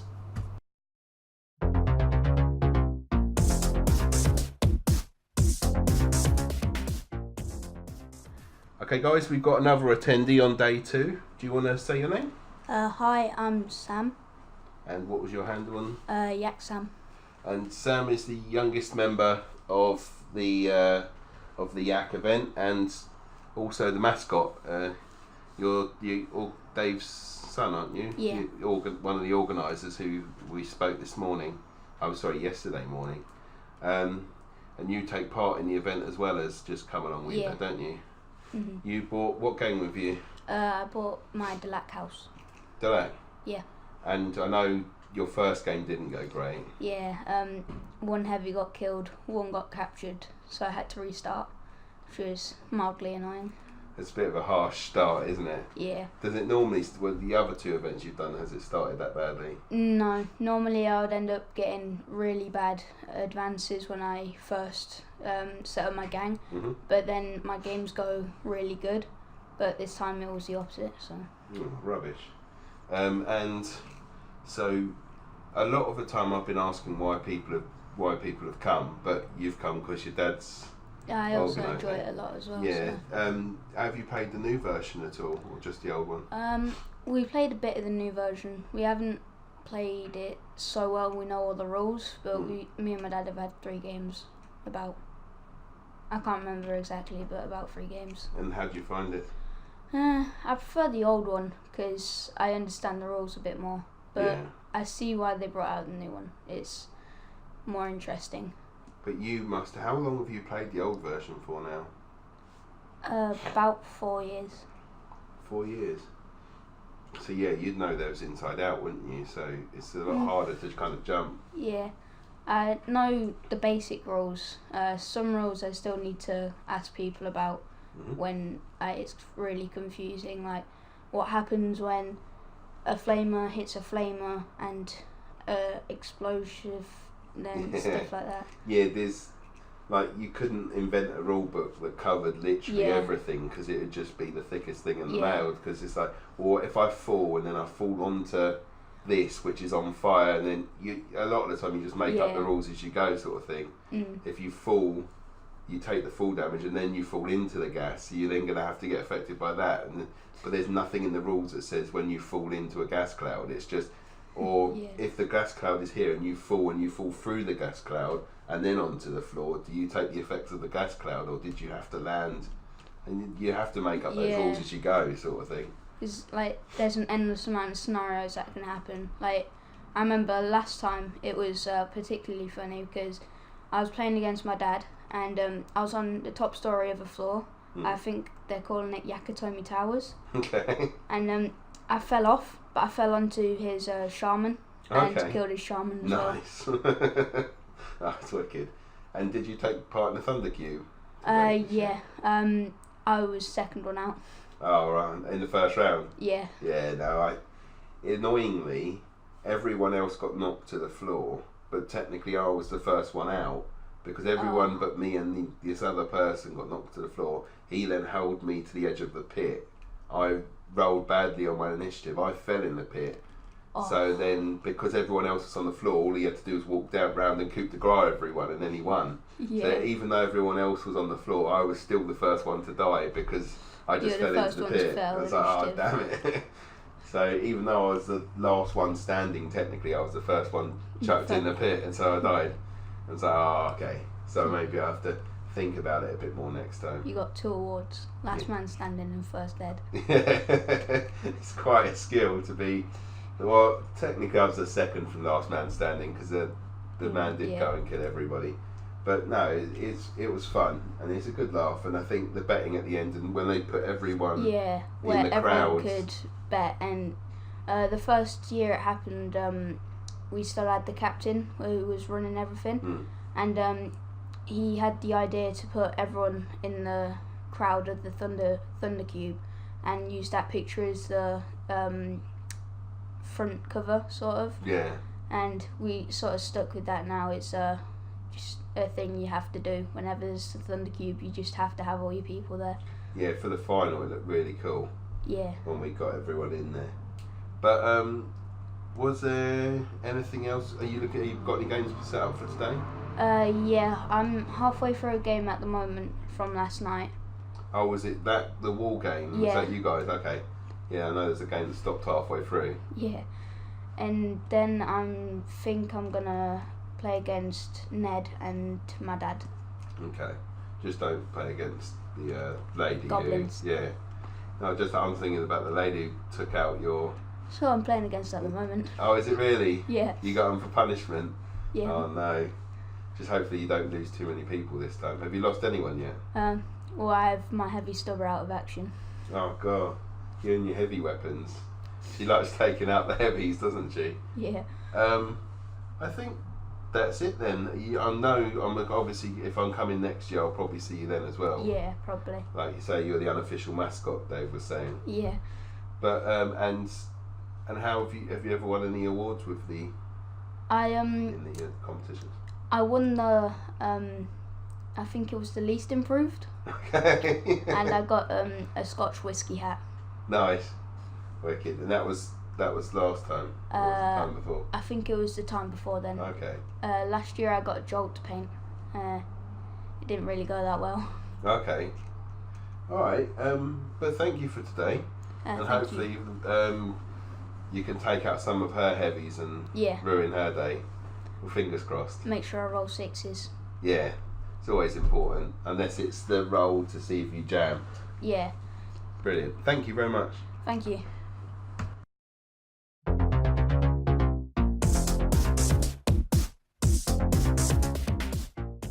Okay, guys, we've got one more interview. I think this may be the last attendee interview before I speak to the organisers at the end about how they felt everything's gone. So, do you want to introduce yourself? Yeah, my name's Ed. I'm known as Fat Charlie on Yaktribe, and I also make the terrain that you'll find on wargamestournaments.com on the website. I know a couple of people, I know on our group have... actually, I'll talk about the Wargames tournament a bit after, because I know we'll get into that and we'll forget to talk about because you came to play as well, obviously. What game did you bring? I brought a Van Sar gang. My original intention was to bring a vast scabby horde, and they are still largely unpainted, rather embarrassingly. So the Van Sars came out of the case and came to the rescue for the weekend. But it's still a relatively high number of troops, wasn't there? Yeah. It was a big team, wasn't it?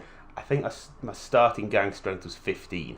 So I went in with 6 very basic gangers, just a single shotgun or auto gun each. 6 basic juves, just auto pistol, knife.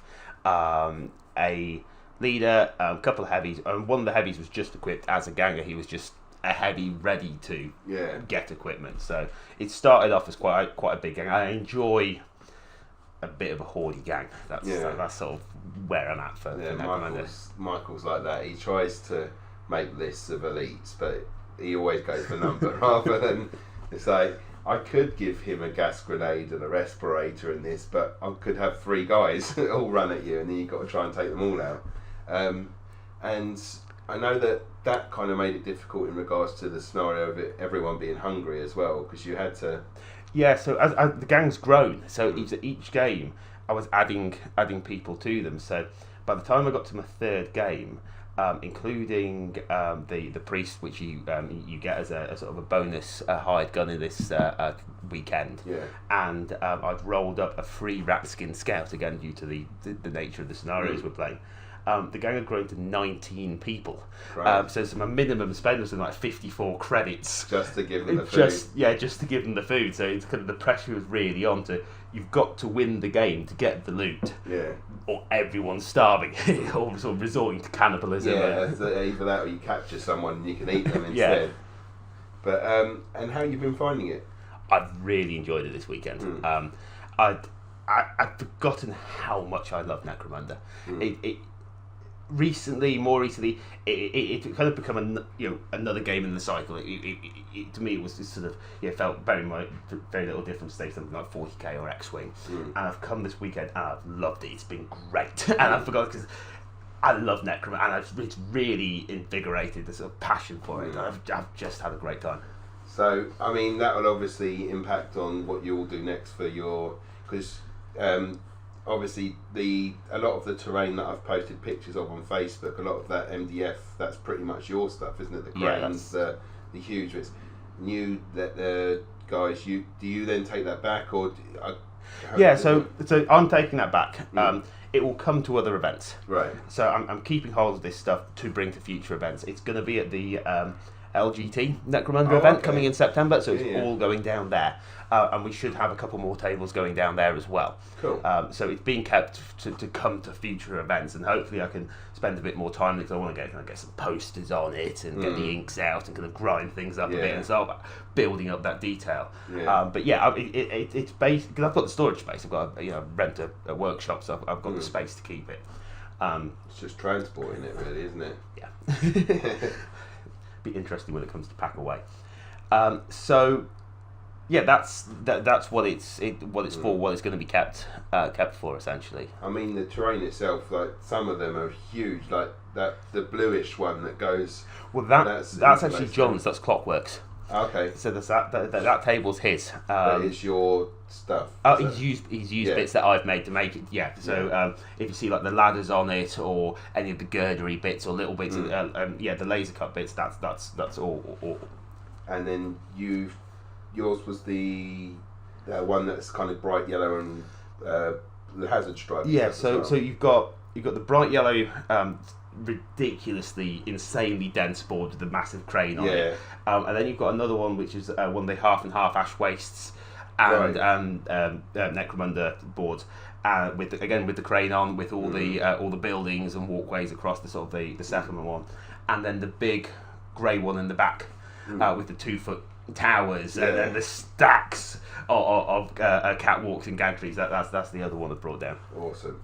And are you bringing more to the LG? Yes. So we're going to have, at the moment, it really depends on how many people they have attending. So they're not estimating huge numbers of tables. So the sort of number I've been given yesterday was to bring between 6 and 8 tables of terrain. That's still with the way that you do it, that's still an epically large amount of MDF. Yeah, we've probably got about 4 tables worth with what we've got today, because we've got stuff still sat in boxes and things like that. And you stacked it pretty high, which you probably won't do to that extreme at LGT. Probably not. Certainly not the black the black and yellow board. It will not have anything as dense as that. Having played on it myself.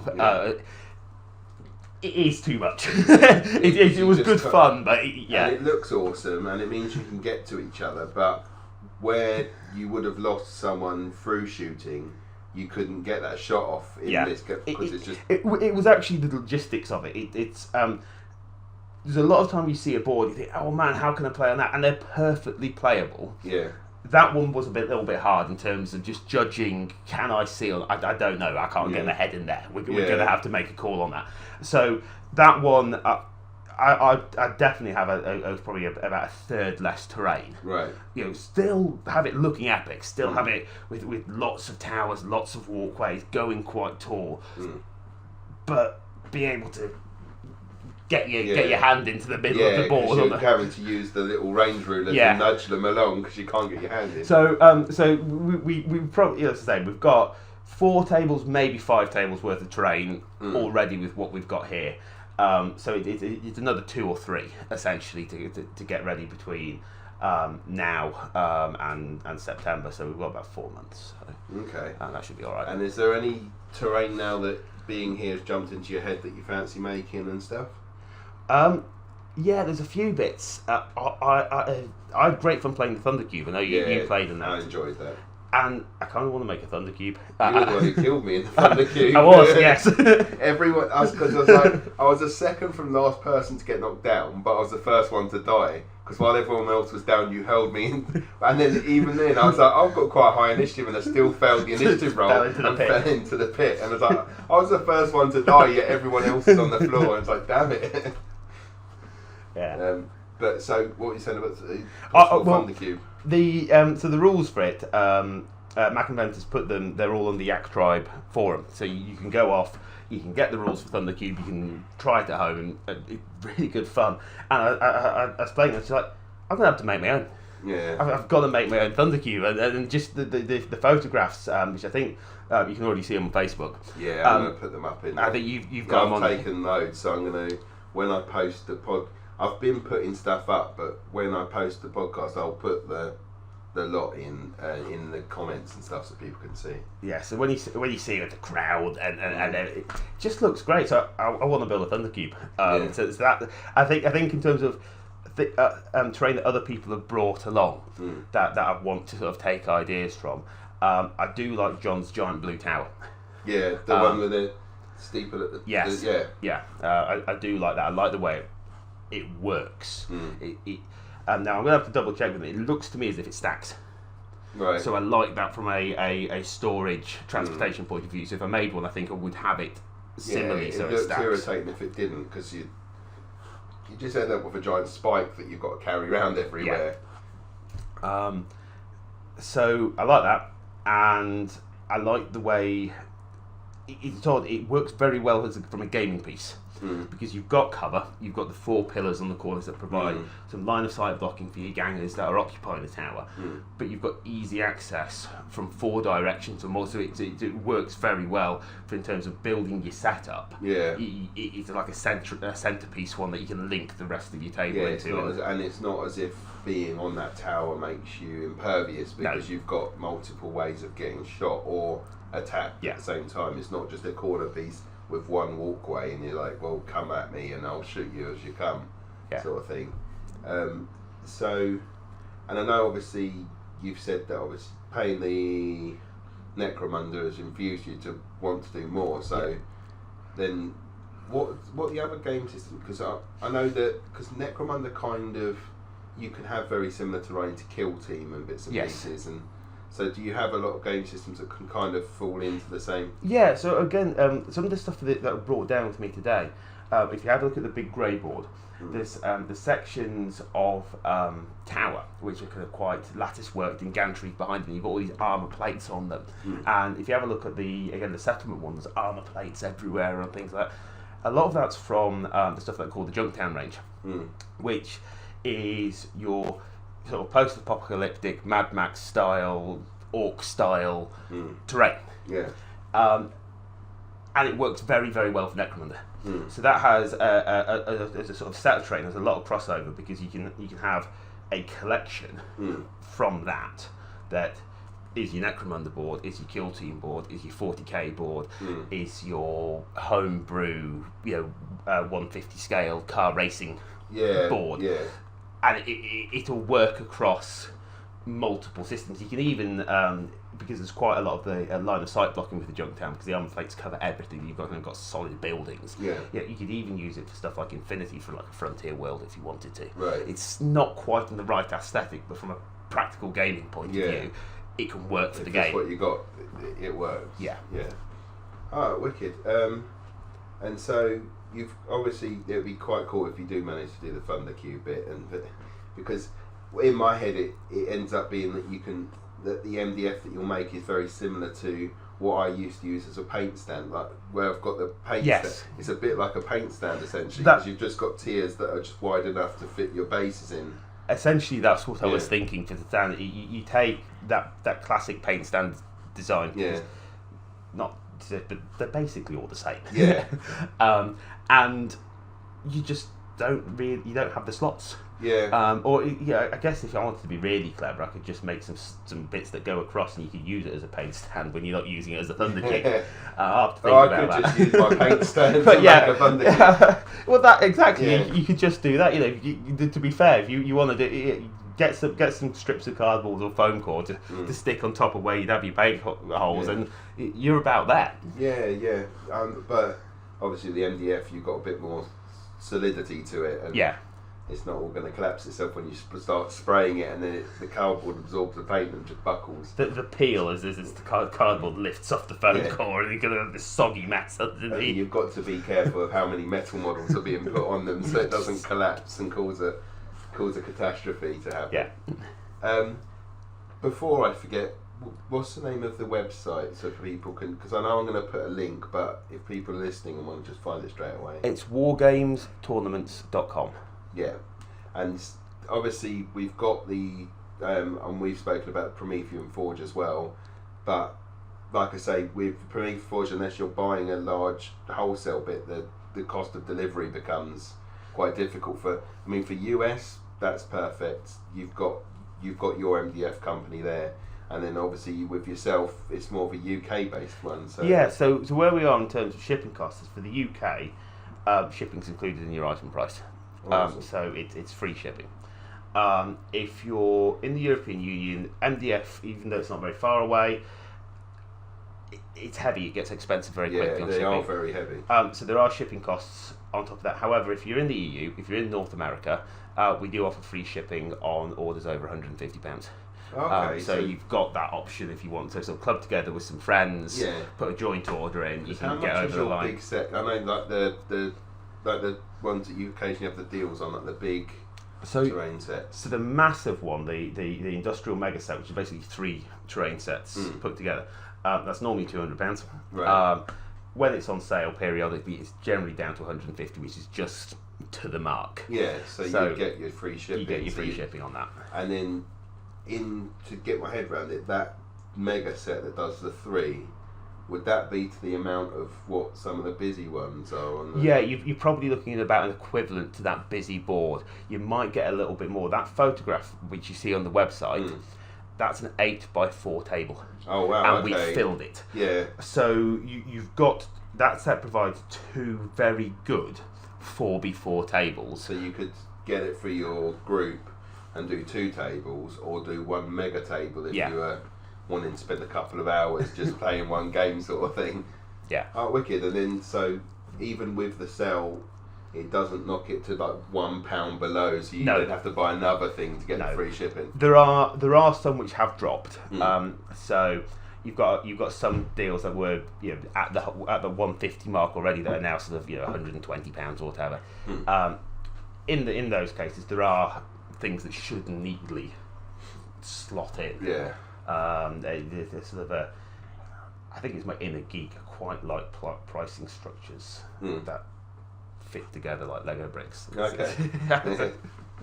But no, I think it's a really nice way in that you don't deliberately make a price like $1 below what would give them free shipping, so then you have to order something else, and it just becomes... It doesn't help me. No. Because there's no point in me having to make... Because that thing has to be made. Yeah. At some point, I've actually got to... fine, it can come out of stock to go into someone's order, but I've got to replace it. Yeah. So I've got to go off and spend... I just don't see the point in myself putting time and effort into producing something for someone that they don't want. Yeah. Merely to get some free shipping. That, for the sake of, 2-3 quid. Yeah. Just order send the item. Yeah, get the thing that you want rather than forcing you to get anything extra. Okay, brilliant. So when is the London team tournament thingy? I can't remember when the date. Right, it's in September. I can't remember the exact date. The 14th is kind of in my head, but I could well be wrong for that. And have you got the terrain already for that, or is there still stuff you've got to do? There's still some bits I want to do. Again, it's down to the number of tables. If they're pushing towards sort of 8-10 tables needed, I'm going to need to make some more. Okay. If they need 6. Yeah, we're there. Okay. But I'd like to add bits. I'd like to change things. I'd like to, build up the detail and make more. Well, now you had this thing. Once you're back home, you're going to start thinking about what you can do to Necromunda again now, because you've had this first. So it'd be nice to see if there's anything new that comes out of it. There will be the big grey board. The towers that were made for it, they're all made out of parts from the slot and stack set. But a horrendous number of bulkheads has gone into making them, and they're not practical things for people to put together, and they're quite inefficient. So with the slot and stack set, you've got these etched floor sections. But because the way I've built these towers, most of that detail is internally, you don't see it. Yeah. And that's all wasted time and effort from a sort of production point of view. Yeah. So I want to bring out big towers that have the line of sight blocking, that look really cool, have the nice detailed fascia panels, that really kind of heavy industrial look, that's sort of a bit Blade Runner or a bit from the Dune film in the 80s. You've got bits of the Harkonnen home planet with that kind of very green, heavy industrial architecture, kind of that look. Yeah.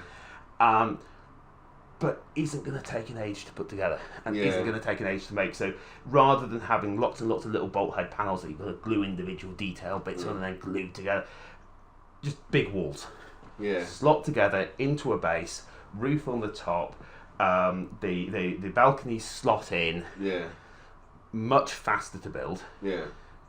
Can be delivered at a price that isn't insane. Yeah.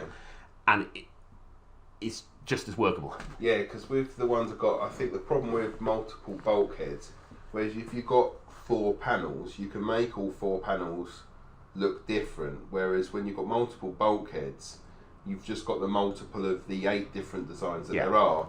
And so you'll see the same panel 6 or 7 times throughout the whole terrain. And it can look odd. Yeah, and then you've got to think about, well, is a door, then there needs to be a window there, not another door, and it's a lot. Whereas if it's just a door, like a wall that's already had that thought put into it, and then all of the 4 walls are different because it's only 4 walls that you've got to make different, rather than multiple panels that will end up just looking the same. I think that would look quite cool. Yeah, hopefully it'll work, and no doors hanging in midair for no apparent reason, because that was the last bulkhead that you've got, and it's got to go somewhere. Yeah. Oh, I've spent 3 hours setting it up, and I'm balls, and I'm going to take it all down again just to change that bulkhead. Yeah.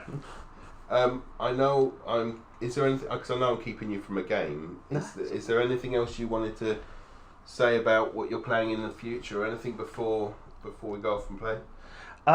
So upcoming things, there's going to be more coming from this. The other bits that's coming from this is expanded settlement terrain. So more buildings. There's some buildings on the settlement table that you won't see on the website because they're not out yet. Right. So you're going to see more settlement buildings, more kind of line of sight blocking stuff, but with the detail. Nice kind of chunky, robust terrain. Because a lot of it goes to clubs, a lot of it goes to events.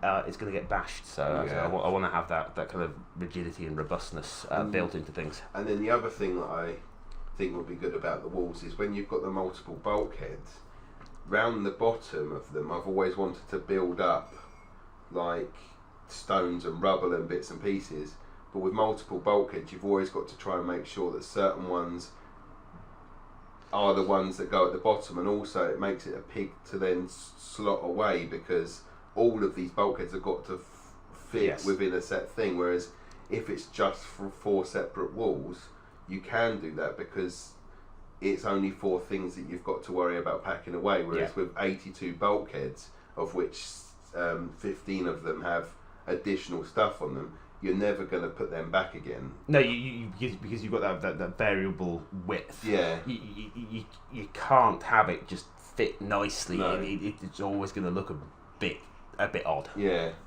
And I think when you've got just one piece of terrain, or 4 walls rather than 82 bulkheads, you can think, well, I can add details to all of this because I've only got to do it 4 times. Yeah. Whereas if you're trying to add details to 82 separate bulkheads, you go insane. It gets. I love making terrain. I've really enjoyed making this, but when you have just a pile on your desk and it's towering up, because one big thing looks like just a big art piece and you can kind of go nuts. Yeah. Whereas when you stare back and you've still got another 60 to do, you're just like, oh, I really can't be. Because I remember when I was doing all of my rust effects and everything on them, and I look around and there's still another. I'm like, oh no! By the end of it, I was so pleased that I'd finished it, and I enjoyed the bits I did. But then by the end of it, I was like, oh, thank God, I'm done. So one of the things I like to do, this is where we have facial panels on a lot of the terrain, is I like to have at least 3 steps of detail. So you've got an outer panel, it steps in, and then ideally you've got another step of it. So you've got a kind of a sort of 3D embossed effect on your flat sections. And the reason I like that is it makes painting it easier. Yeah. Because the more detail I can cram into a design, the easier it is when it comes for you to paint it. You can do like 2 or 3 dusts of spray paint, for example, or airbrush, and it picks up the edges. Or you can dry brush it and it takes away from having to spend all that. It's quite so much filling that if you haven't got the time, then the more detail I can put onto a set, the better it's going to look if you do a quick paint job. Definitely, because the more because where I was trying to chip paint on a flat surface, it just wasn't working because you got to catch the paint, and it was just sliding, and so you ended up just kind of smushing some of the silver away to get a smush, and it wasn't the same. Whereas if you've got the corner surfaces, you can easily scrape that stuff and become a corner bit, which if it's just the flat MDF, I had to just stipple everything and dry brush everything, and it wasn't a quick process, so I had to use the sponges and bits and pieces, and I couldn't catch any corners or anything because so then you'd have to, if you wanted to catch a corner or something, you'd have to actually physically paint it, and then when I was using oils and stuff to do the streaks and bits and pieces, it wouldn't pull into places either, because sometimes if you've got 3D coming off it, some of the inks and stuff can pull into those areas. You've got a catch pocket effectively for it to sit in, but you don't have to. You'd actually literally have to paint anything that you were trying to do in it.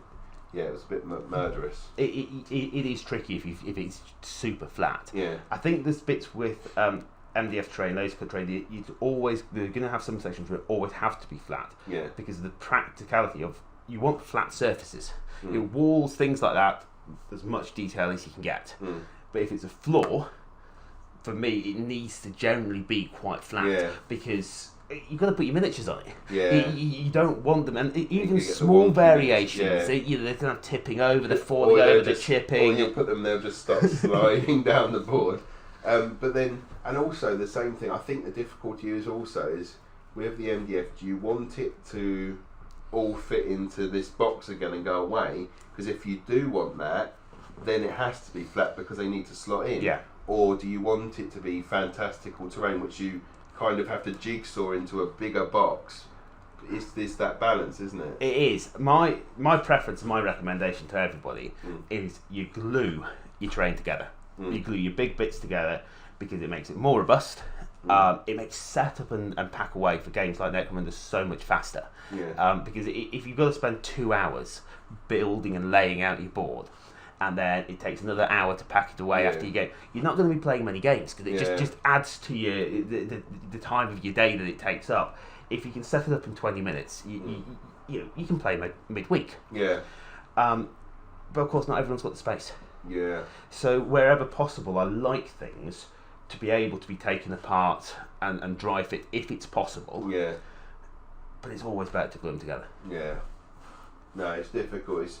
And then everyone's got a slightly different thing about what they want from their stuff, so it ends up being, you can't really end up pleasing everybody because some people want to pack it away. Some people are like, I've got a big box and I can just put it in the garage just here where I play the games, and it's really easy, so I don't mind it. And you've got to kind of work out what's best for the majority rather than the minority, I guess. Yeah, so what I try and do is I try to have a system whereby you've got a core structure, and this is for like the slot and stack, the junk town, the industrial terrain sets, even stuff like the city fast buildings and things like that. You've got a core structure that can slot, and then you've got the extra details that you can apply to things. And I like sets whereby you don't just have to build it stock. You effectively get a bag of parts. So yeah, you can build it stock. You can make sure that you can take it apart and slot it back together with, or you can just go, right, I've got a bag of parts. I've got these old electrical components in my garage and this pile of junk I've kept, and I'm going to mix it all together, and I'm going to take the ladders that I've got from this set and I'm going to put them on here, and I'm going to put and they are made to do that. So even stuff like the industrial terrain set, the standards, that you get 6 towers, but you also get 14 walkways and 12 ladders with it. These are more walkways and ladders than you actually need for that set.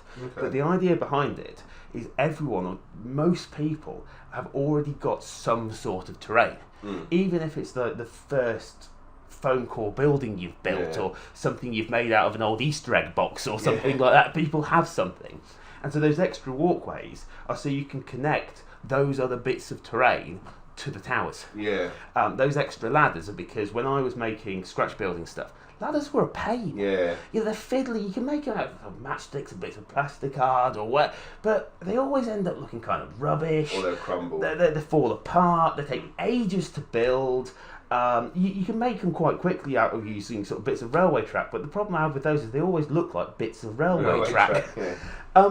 So the extra ladders are in there simply because, in my experience of scratch building terrain, I just want to have some ladders I can just get out of a box. And so like, you know what? Put some extra ones into the set. There's some spare ladders to put on other things. So there's a lot of that goes in with the idea that the people that are the modelers and the real terrain enthusiasts can take the parts and basically just use them as a part of their toolbox to scratch build their own creations. And the people that just want something quick that they can put together in an afternoon can do that. And hopefully that about covers what most people are after. Alright, wicked. I want to thank you for that. And so, have you got any more games planned for today? You've got one coming up. I've got one coming up. Hopefully, maybe get another one in. We'll see how the day goes. I'm looking to get as many games in as I can, but. And then I don't know what time the awards are getting given out, but that shouldn't be too late, hopefully. I hope not, because I've got to put those boards away. And I'm hoping to get at least see who wins before I have to go home, because I do have to leave a little earlier today. Alright, thank you very much. I'm just going to save it now. Thank you. We're going to do a handshake, just even though it's on a podcast, so you won't see it. But and like I say, I'll post your link on the as we post up the podcast. But many thanks for contributing today and also for the terrain, because without that stuff there would have only been about 4 boards. So cheers. No, cheers. Thanks for talking to me.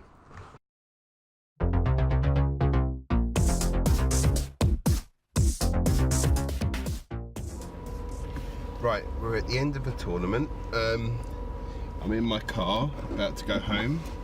I left before the awards were giving out because I've got to go home and spend a little time with my family before the end of the day. It's been an awesome day, or an awesome weekend. I think everyone that I've seen has enjoyed themselves. Everyone's had a good game, everyone's stayed until the end. There's one final game now that's happening with enforcers led by the organisers. So 3 tables, all gangs are working together to try and destroy the Arbites. I've been trying to incite the gangers to start attacking each other, which I haven't done yet, but one person's already flamed into a group of Arbites who are in combat with a different gang. So I don't think it'll be long before grenades get thrown in and people get shot in the back. But like I say, it's been an amazing event. Although I haven't played any games, I could see everyone was enjoying themselves. So I did start playing in the Thunder Cube, which was also a good laugh. And I think that could easily be done by other people. And if you go to the Yaktribe page, you can see the rules for that. So anyone could start their own Thunder Cube games off at their events. But like I say, I think hopefully I can get the interview final interview of the organisers to see how they think it went, how they thought their whole event went, and maybe get a little idea on what they're hoping to do next year.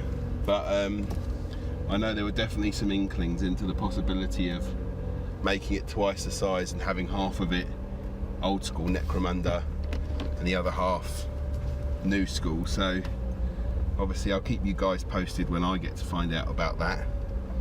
But on the whole, I think it's been a really good event. There's been no rules issues. Everyone's got into the fun of the whole thing. It's just unfortunate that I couldn't see the awards at the end, because I know there were lots of awards, and as we've said, there was a lot of prizes being donated. So I will put the information of everything I know and all the pictures I've taken.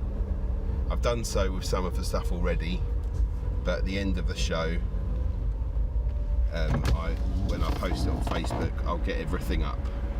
So that's it from me.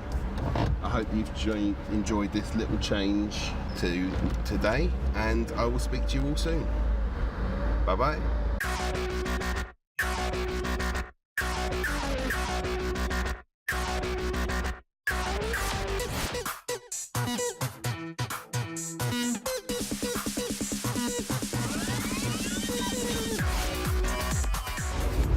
Okay guys, with the final recording with the organisers of the event, or two of them, Gary and Mark, unfortunately we weren't able to find a way where we could all record together, so I sent them the same questions, both of them, and they're both going to answer those questions individually.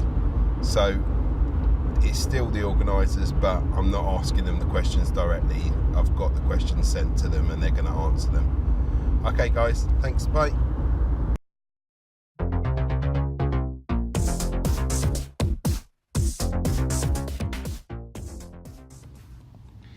Okay, nice to see you again. How are you feeling? Hi Tom, feeling pretty good actually now the event's behind us. Everyone seemed to have a good time, so we're super psyched for next year, but after a lot of late nights leading up to the event and then gaming till 2:30 in the morning on the Saturday night means I'm pretty tired, so glad to be getting back to my bed at a normal time. I know you two weren't the only guys to make sure this event runs smoothly. Who else needs to be thanked?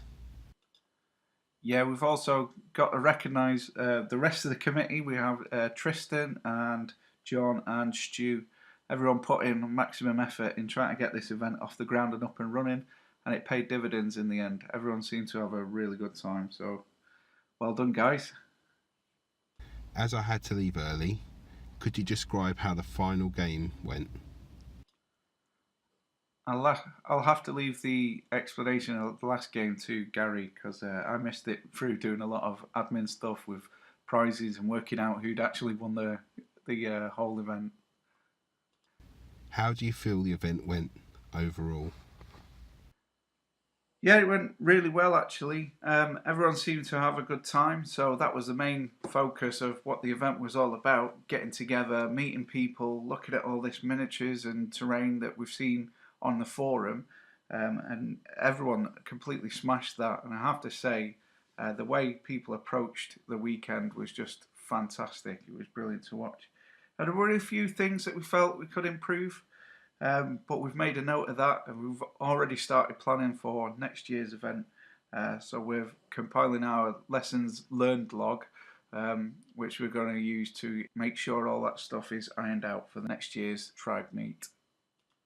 We have discussed the potential of a larger event next year. Do you think that will be possible? Yeah, it's definitely possible. I mean, this time round, the Kickstarter funded within 4 hours, and we completely sold out of tickets within 5 days. So we know there's demand out there. The biggest worry will be filling a bigger number of tables with the fantastic terrain that you've seen laid out here over the weekend. But I'm sure the talented team that we've got between us, we can manage to pull it together and put on a fantastic event. Where can people be updated on the progress towards next year's event and its details for the future, if they don't frequently visit the Yaktribe forum. Well, that's one of the key issues between us, is that none of us are actually professionals at doing this. We've all taken our own spare time to try and put this event together. We only really communicate on the Yaktribe forum, but now we've spoke to you. Obviously, I'll keep you updated, and if you could put the word out for us as well, that'd be absolutely fantastic. But yeah, mainly we'll be focusing the attention on getting it through the Yaktribe members and through Kickstarter, and then we'll let you know what's going on, Tom. Was there anyone else you needed to thank? Yeah, we had a whole host of supporters that we'd like to thank. We got given some fantastic prizes from companies such as GameMat EU and Deep Cut Studio, Tiny Worlds Wargaming, Mad Robot, War Games Tournament, Secret Weapon, Dice International, who actually made our lovely Yak Dice. Also Foxbox, we had some stuff from them. But Gary was the one dealing with all that kind of stuff, so hopefully he'll be able to fill you in better than I can. Thanks, Tom. Thanks for coming along. Glad you enjoyed it and hope to see you next year.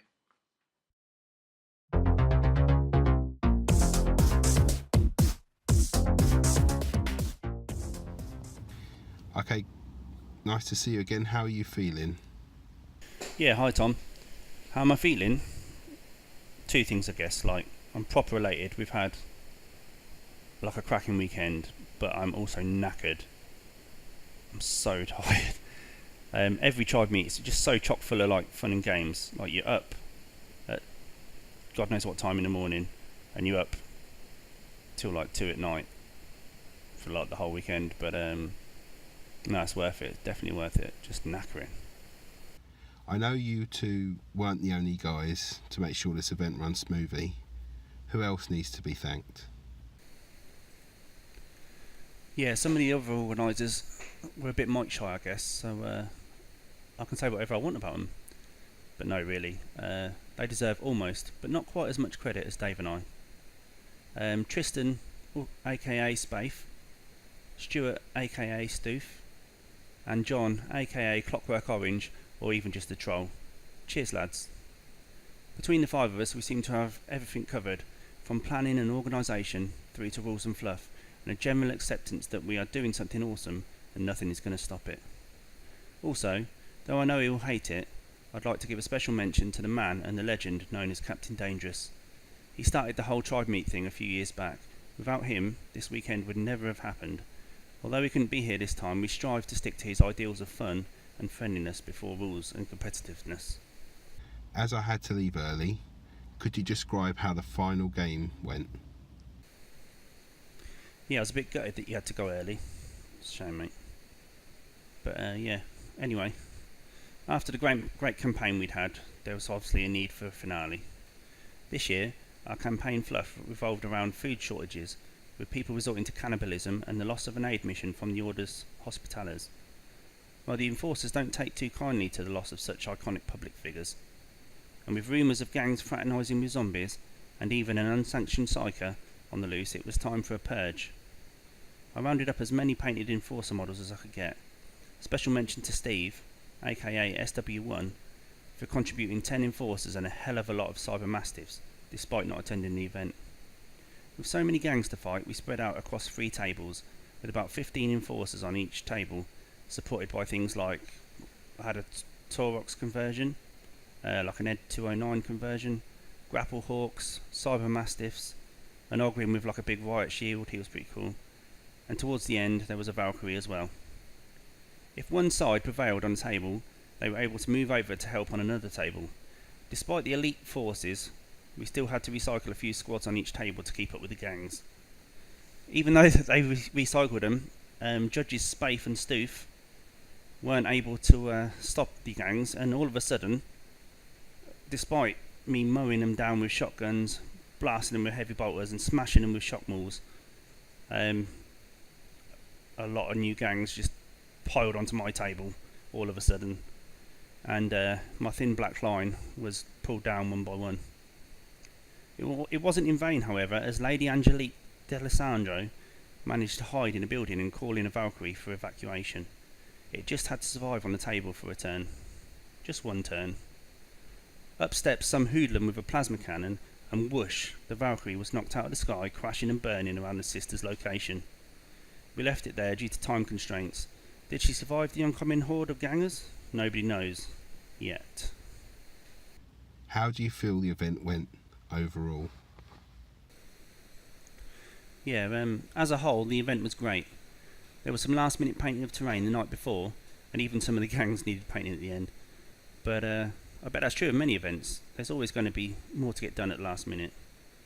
We've had great feedback from everybody. Everybody had a laugh. People loved like the relaxed atmosphere. Like you compare it to like 40k events, they're very competitive. But this is much more of a laugh. Myself, I had a complete blast. Having had what seemed like every zombie on Necromunda attacking me throughout the first day, I thought I was heading for a gang wipe by the end of the weekend. Like I was chatting to you, Tom. There was a lot of zombies. But luckily, there were so many zombies that I killed so many that my gangers were all hardened vets by the end of the weekend. They were just taking names. And when all was said and done, Dave read my name out as the winner of the campaign. I was shocked as there were some scarily big gangs knocking around by then. My prize was a $100 store credit from Mad Robot, which is fantastic. His stuff works so well with Necromunda and my Imperial Guard armies. I've got a lot of his stuff already, but I'll be glad to be getting some more. I also won the Thunder Cube, the gladiatorial pit fighting game. My prize for that was a model sculpted by one of our forum members, Kung Fu Panda. It's a Beastman bounty hunter, but it's got the head is actually a yak, so it really ties in well with our forum name. And bit of a mascot there for future, I think. There were only 4 of them up for grabs. I'm not sure if he's cast anymore, but I'm thinking they're pretty rare. And to nab one of those was great.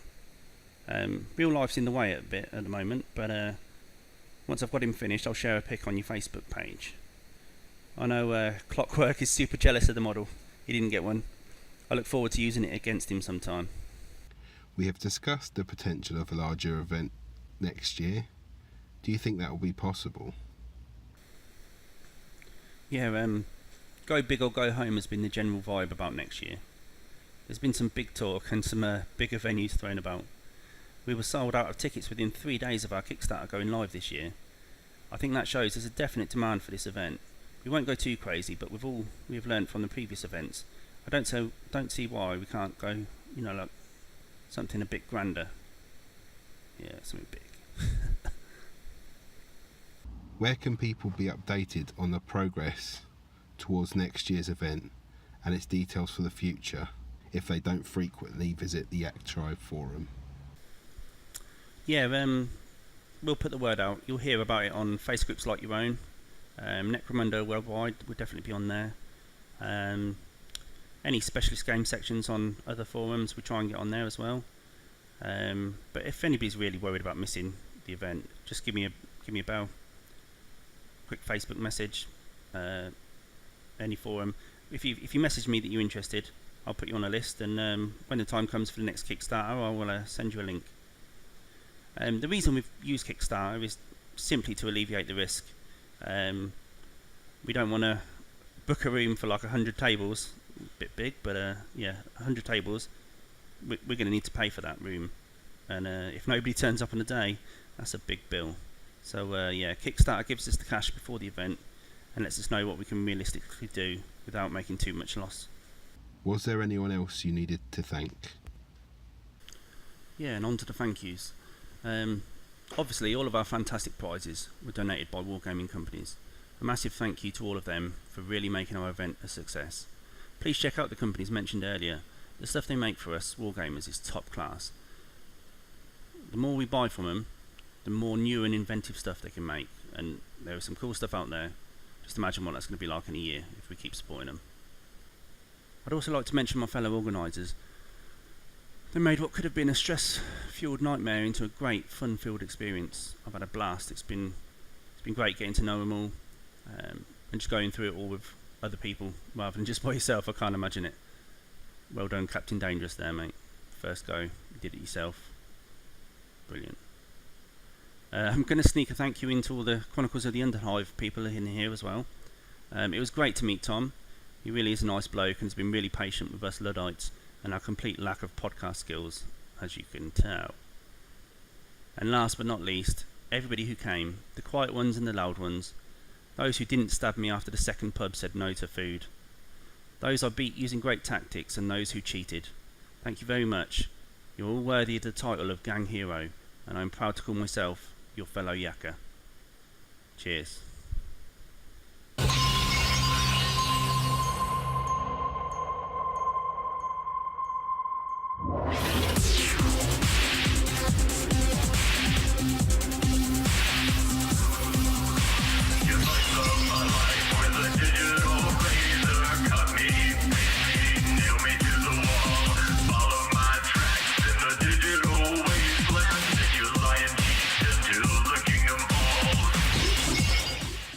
Okay, guys, you've now got a segment where you don't get to hear my lovely voice, you get to hear Michael's, and his resounding success at the beginning of the campaign that he played at Manufactured Conflict.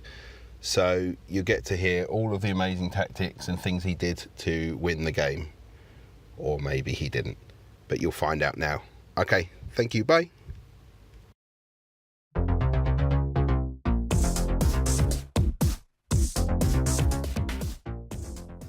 So, A Tale of Two Pities.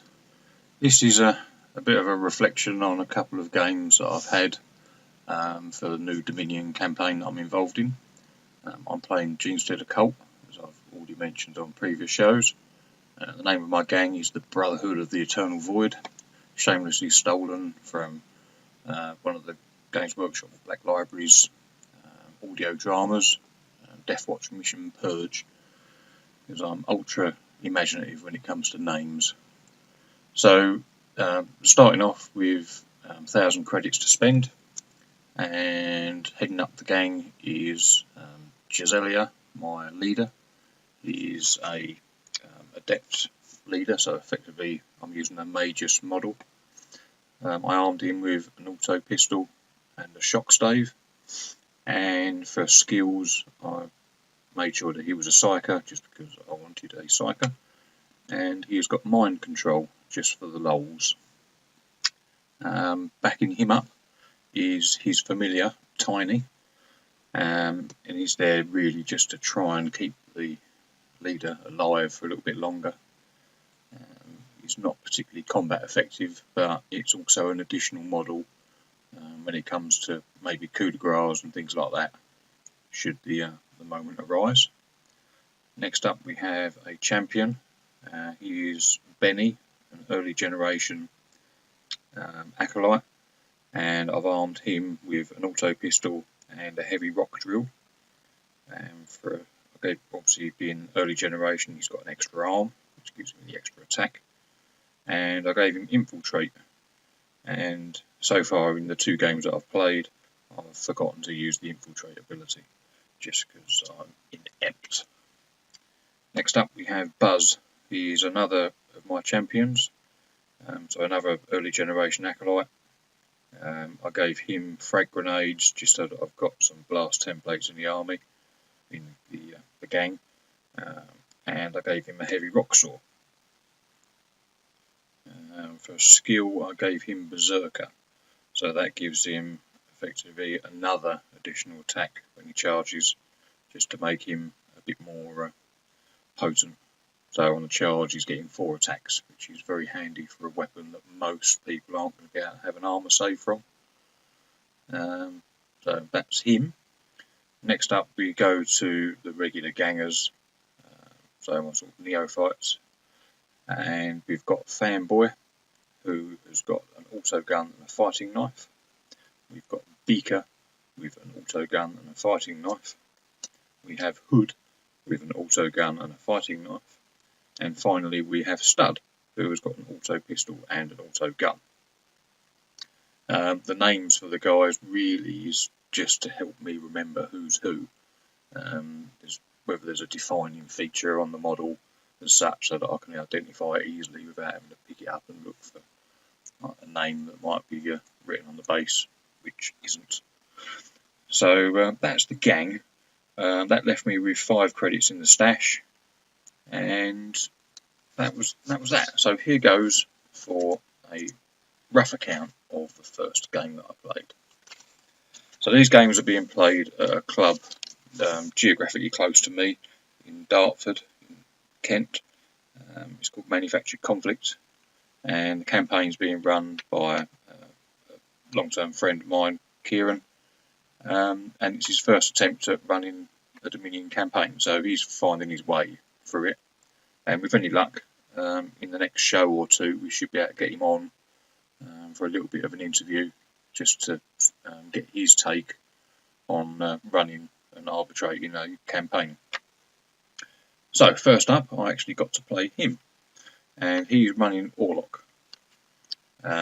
So I really hamstrung myself. We was playing on 2D Zone Mortalis tiles, and I don't know what I was doing, but for some reason my positioning from deployment and even just moving up the board was quite shocking, and I found myself getting sort of stuck behind doors and not being brave enough or bold enough to want to open them and step out into a firing line. That was not helped by the fact that he had 3 combat shotguns in his gang, and with the option of using them as a template weapon, hiding behind a barricade is not a lot of good when you've got that many shots coming at you. So it was a bit of a rough game. I managed to use mind control, which is always fun. I interestingly managed to use it through a ductway that I placed in one of the walls. So I'm sure this is going to come up for some sort of debate, so I'm happy to hear people's opinions or comments regarding whether that was a legitimate move or not. So let's take a little break from the game, and let's read some of the rulings and then see what you make of that. So mind control, for those that don't know, you select an enemy fighter within 9 inches. When you're playing in 2D terrain on the Zone Mortalis, the walls block line of sight and measurement. So normally you would have to bend your tape measure around the walls to try and find out whether someone is within a certain distance. For the purposes of measurement, unless stated otherwise, distances cannot be measured through Zone Mortalis walls, which is why you have to measure around them. Then with ductways, the fact that you can fire for a ductway, for me at least, implies that at some point you can see through a ductway and you can therefore measure through a ductway. A point of note, at the time when I was using mind control through the ductway, I was actually within 1 inch of it. So it could be interesting to see what people think, whether that was a bit of a dick move or not, but whether it's legit or even if it's in a FAQ that I haven't seen. So moving back to the game, or more really the outcome of the game. At the end of the game, my leader was dead. Benny, my champion, was dead. And my other champion, Buzz, was seriously injured. And coupled with the fact that I only managed to accrue 30 credits from the scenario and also from my settlement territory, I didn't have enough money to send him to the doctors, so he also died. So losing my leader and the other 2 most expensive models in the gang, it was not good. Like I said, the game was against the arbitrator of the campaign, and he felt incredibly guilty with his super hot dice rolling for the injuries, that he offered me a mulligan to basically just treat that as a nothing void game, and I'll have my game 1 another time. I was very torn with that because it's a strange situation when someone has a bad beat. It's part of the game. I totally get that, but it was just going to be such an uphill struggle. It effectively halved the value of my gang, just taking out the 2 champions and the leader. It meant that the only models I had left was like 4 gangers, one of which would then have to step up and become a leader. and it is just a bit of a hopeless affair. So I accepted the mulligan gratefully, and then arranged to have my second game the following week. So this time around, against a different opponent, a guy I've already played before. It was this time we played mission 4 out of the rulebook, once again Zone Mortalis, and he was using Van Saar. I was fairly confident that I had numbers on my side on account of his random crew selection generated him a low number of models. I can't remember what it was now, but it was lower than what I had. So at least for the first turn or two, I would have had numbers on my side. Once again, I forgot to use my infiltrate skill, which may or may not have made any difference. We chose to deploy in an entire tile, and we were playing on 6 tiles. So he was in one corner, I was in the other corner. And within his first turn of activations, he managed to effectively set up 2 firing lines on the 2 approach routes that I had to where he was camped out, and the mission was for me to attack him. So I didn't have a lot of choice with that. I spent the first turn just moving up to try and get into a position, and I found myself once again stuck behind some doors and not wanting to open them. One of the doors, it was one of the double width ones, he's managed to set himself up. It was probably about 7 inches or so from the door behind this barricade, so he had a good defensive position should I open the door and then want to try charging out. And if I wanted to try and charge him, I'd have quite a reasonable length of charge to try and make, so it was certainly not certain. I couldn't get my mages close enough or into a safe position to use his mind control, so he kind of didn't really do anything. So I guess I've probably wasted a turn of indecision and not really knowing what to do. So from that point on, I then decided to shift all of my advance to one direction to try and isolate half of his firing team, like one section of his gang, half of his models were not going to have any targets to shoot at. So I tried doing that to try and overload one flank and then see whether I can actually get through and get into combat. Unfortunately, I managed to get picked off pretty much one by one on this flanking force, and the injury rolls and stuff were shocking. I eventually managed to get Buzz, the acolyte with the heavy rock saw, into combat, and he thankfully managed to chew through 3 fighters, 2 of which were champions, which netted me some bonus VPs and bonus experience. While that was happening, I managed to fail a bottle check, so my gang had bottled. In the next turn, when I was rolling to see whether anyone fled the battlefield, I thought, I know what I'll do. Everyone's clustered around my leader. I'll do my leader first, and then everyone else can also pass. So I rolled to my leader and promptly got a double 1, and a bit of a giggly girly laugh from Kieran. Them's the breaks. The final result of that game was I lost, surprise, surprise, and the score was 7-4 on victory points. Once again, I rolled appalling for my generated credits at the end, so I only managed to net myself 25 credits in total. We had Fanboy, one of my gangers. He was enfeebled from his injuries and he was captured. Benny, my champion, was dead, so an expensive model gone. Beaker is in recovery.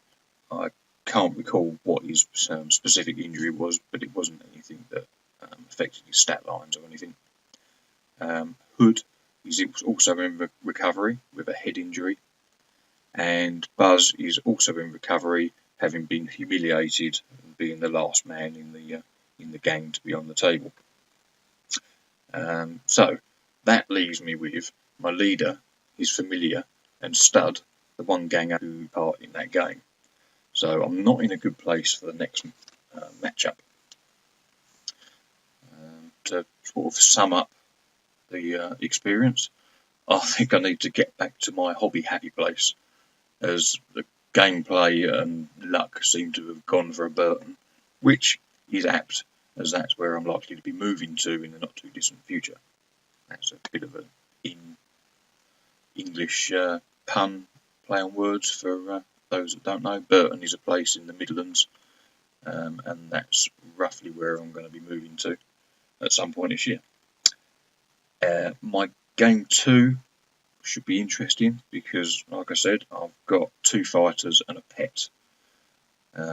So I'm not expecting to get much out of that other than an early bottle, which I really must remember to throw the towel in when it all starts to go belly up. But I'm going to set myself a little personal goal that I'll be satisfied at the end of that game if none of those 3 models are actually killed, and I managed to get mind control off once. And I think at that point I'll be happy then to bottle out voluntarily and end the game. So I hope you enjoyed my abject failure, and hopefully I can turn something around and improve things for the next game. We'll be seeing you soon.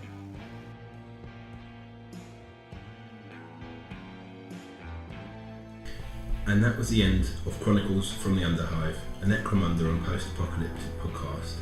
We hope you enjoyed it.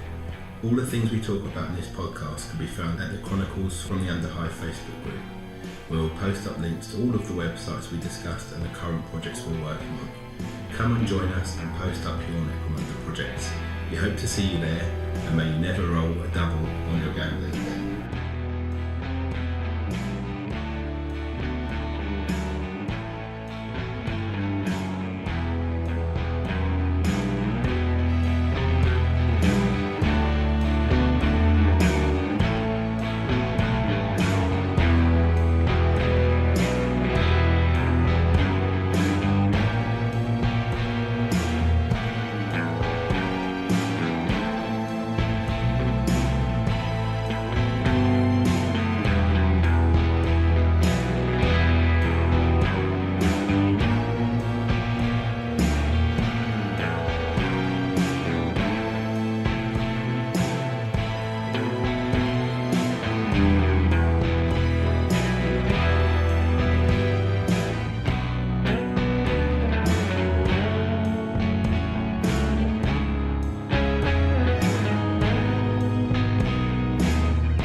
Yeah, it was going well. Oh, that's really annoying. I've never done that before.